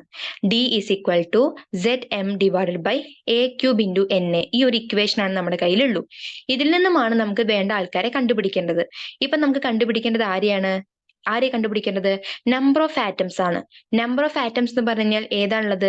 Z ആണ് നമ്മൾ കണ്ടുപിടിക്കേണ്ടത്. സോ സെഡിനെ അവിടെ നിർത്തിയിട്ട് ബാക്കി എല്ലാവരും ഇക്വേഷന്റെ ഇപ്പുറത്തേക്ക് കൊണ്ടുവന്നു കഴിഞ്ഞാൽ മൾട്ടിപ്ലിക്കേഷൻ ഒക്കെ ഡിവിഷൻ ആയിട്ട് മാറും, ഡിവിഷൻ ഒക്കെ മൾട്ടിപ്ലിക്കേഷൻ ആയിട്ട് മാറും അല്ലെ? ഈക്വൽ സൈൻ്റെ അപ്പുറത്തേക്ക് പോകുമ്പോൾ. അപ്പൊ Z = D × A³ Na / M. Okay അല്ലേ? പിടികിട്ടിയല്ലോ അല്ലെ? നമ്മൾ സെഡിനെ മാത്രം ഇവിടെ നിർത്തിയിട്ട് ഈ എമ്മിനെ ഇങ്ങോട്ടേക്ക് കൊണ്ടുപോകുന്നു, അതുപോലെ A³ × Na ഇങ്ങോട്ടേക്ക് കൊണ്ടുവരുന്നു. അപ്പൊ A³ × Na മുകളിലേക്ക് പോവും, M താഴത്തേക്ക് വരും. ഓക്കെ അല്ലേ? ഡിയുടെ വാല്യൂ എന്താണ്? ഡിയുടെ വാല്യൂ ഡെൻസിറ്റി 3.8 ആണ്. Na എത്രയാണ്? അവോഗാഡ്രോ നമ്പർ ആണ്. 6.022 × 10⁻23 ആണ്. / M എത്രയാണ്? മോളാർ മാസ് ആണ്, അത് 72 ആണ്. ഇൻറ്റു എന്ത് വേണം നമുക്ക്? അവിടുത്തെ എഡ്ജ് ലെങ്ത് വേണം, A³. അപ്പൊ 5 × 10⁻⁻8 ഹോൾ ക്യൂബ്. ഓക്കെ അല്ലേ? വിച്ച് ഈസ് ഈക്വൽ ടു, ഇതൊക്കെ നമ്മൾ കാൽക്കുലേറ്ററിൽ നമ്മൾ ചെയ്ത് വരുന്ന സമയത്ത് നമുക്ക് 3.97 കിട്ടും. 3.97 is exactly equal to 4 അല്ലേ? സിമിലർലി ഈക്വൽ ടു 4 എന്ന് പറഞ്ഞ് നമുക്ക് കൊടുക്കാം. ഓക്കെ അല്ലേ? അപ്പോ ഇവിടത്തെ 4 എന്ന് പറയുമ്പോൾ നമ്പർ ഓഫ് ആറ്റംസ് ആണ് ഇവിടെ 4 എന്ന് പറഞ്ഞിട്ടുള്ളത്. അത് ഈച്ച് സെൽ കണ്ടെയ്ൻ 4 അയൺ ഓക്സൈഡിന്റെ മോളിക്യൂൾസ് ഉണ്ട്. ആ മോളിക്യൂൾസിലും ഒരു Fe2+ഉം ഒരു O2- അയോണും ഉണ്ടായിരിക്കും. ഓക്കെ ആണല്ലോ? മനസ്സിലായോ? അപ്പൊ 4 FeO മോളിക്യൂൾ ആണ് ഒരു യൂണിറ്റ് സെല്ലിൽ ഉണ്ടായിരിക്കുന്നത്. അങ്ങനെയാണെന്നുണ്ടെങ്കിൽ Fe2+ അയോൺ എത്ര ഉണ്ടായിരിക്കും? 4 ഉണ്ടായിരിക്കും. O2- അയോൺ എത്ര ഉണ്ടായിരിക്കും? 4 ഉണ്ടായിരിക്കും. മനസ്സിലായോ? ഇങ്ങനെയാണ് നമ്മൾ ഡൈമെൻഷൻസ് വെച്ച് നമ്മൾ കാൽക്കുലേഷൻസ് ചെയ്യുന്നത്. ഇപ്പൊ നമ്മൾ ഡൈമെൻഷൻസ് വെച്ച് നമ്മൾ എന്താ ചെയ്തത്? നമ്പർ ഓഫ് ആറ്റംസ് കണ്ടുപിടിച്ചു. ഇനി നമുക്ക് വേണമെങ്കിൽ മോളിക്കുലാർ മാസ് കണ്ടുപിടിക്കാം, അല്ലെങ്കിൽ നിങ്ങൾക്ക് ഡെൻസിറ്റി കണ്ടുപിടിക്കാം. അങ്ങനെ എന്ത് ഇന്റർ കൺവേർഷൻസ് നമ്മൾ ഇക്വേഷൻസിന് അങ്ങോട്ടേക്കും ഇങ്ങോട്ടേക്കും കൺവേർട്ട് ചെയ്തിട്ട് നമുക്ക് കാൽക്കുലേഷൻസ് പലതും ചെയ്തിട്ട് ഏത് ഡയമെൻഷൻ വേണമെങ്കിലും നമുക്ക് കാൽക്കുലേറ്റ് ചെയ്യാനായിട്ട് പറ്റും. ഏത് ഇക്വേഷൻ നമുക്ക് അറിയാമെന്നുണ്ടെങ്കിൽ D = Zm / A³ × Na എന്നുള്ള ഇക്വേഷൻ നമുക്ക് അറിയാമെങ്കിൽ ഏത് കാൽക്കുലേഷൻസ് വേണമെങ്കിലും നമുക്ക് കണ്ടുപിടിക്കാൻ പറ്റും. പിടികിട്ടിയോ? ഇത്രയേ ഉള്ളൂ പാക്കിംഗ് എഫിഷ്യൻസി. ഓക്കെ അല്ലേ? Packing efficiency 74%, 68%, 52.4%. ആർക്കൊക്കെ ഏതൊക്കെയാന്നൊക്കെ അറിയാലോ? കിട്ടിയിട്ടുണ്ടാവും എന്ന് വിചാരിക്കുന്നു. ഓക്കെ അല്ലേ? യെസ്, ഇനി നമുക്ക് അടുത്ത ടോപ്പിക്കിന്റെ ജസ്റ്റ് ഒരു ഇൻട്രൊഡക്ഷൻ പറഞ്ഞുകൊണ്ട് നമുക്ക് ക്ലാസ് ഒന്ന് വൈൻഡപ്പ് ചെയ്യാം. നമുക്ക് അടുത്ത ടോപ്പിക് നമുക്ക് എടുക്കാനുള്ളതാണ് ഇംപെർഫെക്ഷൻസ് ഇൻ സോളിഡ്സ്. വളരെ ഇമ്പോർട്ടന്റ് ആയിട്ടുള്ള ടോപ്പിക്കാണ് സോളിഡുകളിലെ ഇംപെർഫെക്ഷൻസ്. നമുക്ക് ഇംപെർഫെക്ഷൻസ് ഇൻ സോളിഡ്സ് നമുക്ക് രണ്ടായിട്ട് നമുക്ക് ക്ലാസിഫൈ ചെയ്യാം. ഒന്ന് പോയിന്റ് ഡിഫക്റ്റ് എന്നും മറ്റൊന്ന് ലൈൻ ഡിഫക്റ്റ് എന്നും. രണ്ടായിട്ടാണ് ക്ലാസിഫിക്കേഷൻ വരുന്നത്. ഒന്ന് പോയിന്റ് ഡിഫക്റ്റ്, മറ്റൊന്ന് ലൈൻ ഡിഫക്റ്റ്. എന്താന്നുള്ള എക്സ്പ്ലനേഷൻസ് ഒക്കെ നമുക്ക് നെക്സ്റ്റ് ക്ലാസ്സിൽ പറയാം. എഗെയിൻ നമുക്ക് ഈ പോയിന്റ് ഡിഫക്റ്റിനെ മൂന്നായിട്ട് ക്ലാസിഫൈ ചെയ്യാം. Stoichiometric defect, impurity defect, non stoichiometric defect. Again stoichiometric defect നമുക്ക് വേക്കൻസി ഡിഫക്റ്റ് എന്നും ഇന്റർസ്റ്റീഷ്യൽ ഡിഫക്റ്റ് എന്നും ക്ലാസിഫൈ ചെയ്യാം. ഇംപ്യൂരിറ്റി ഡിഫക്റ്റിന്റെ പിന്നെ നമുക്ക് ക്ലാസിഫിക്കേഷൻസ് ഒന്നും വരുന്നില്ല. പിന്നെ നോൺ സ്റ്റോഷിയോമെട്രിക് ഡിഫക്റ്റ് നമുക്ക് മെറ്റൽ എക്സസ് ഡിഫക്റ്റ് എന്നും മെറ്റൽ ഡെഫിഷ്യൻസി ഡിഫക്റ്റ് എന്നും വിളിക്കാം. ഓക്കെ അല്ലേ?